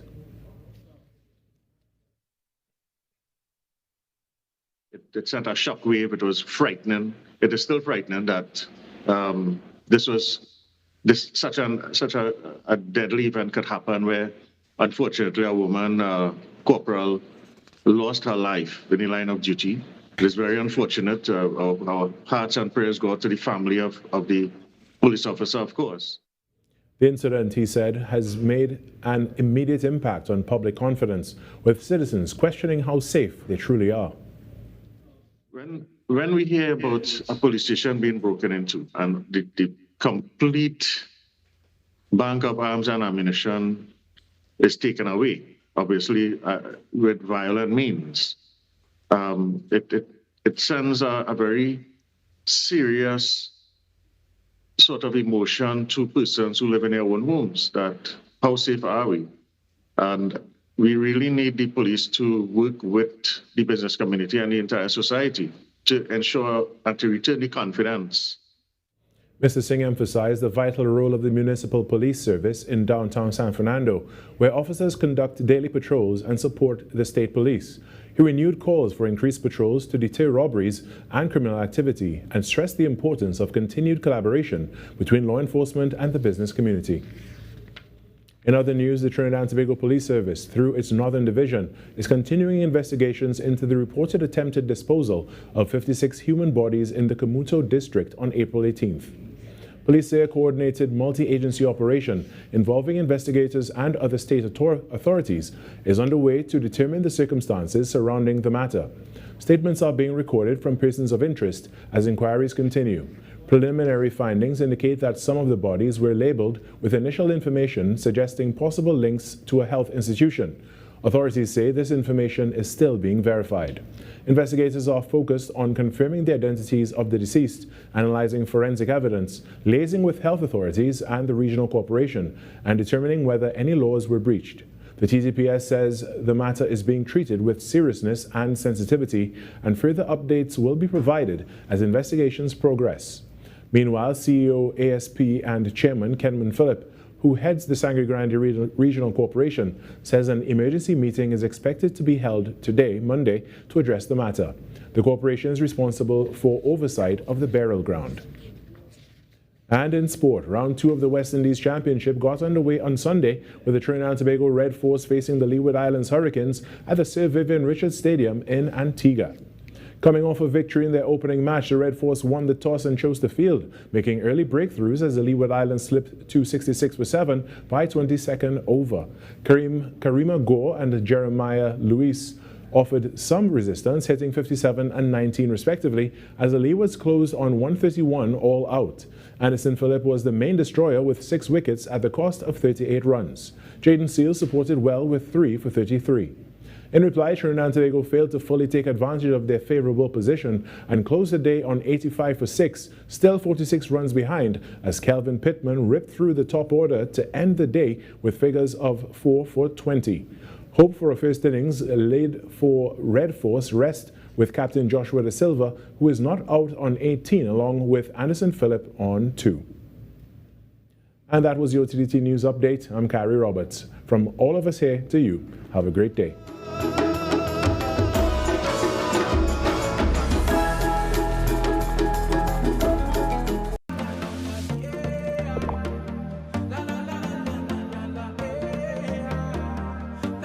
This is TTT.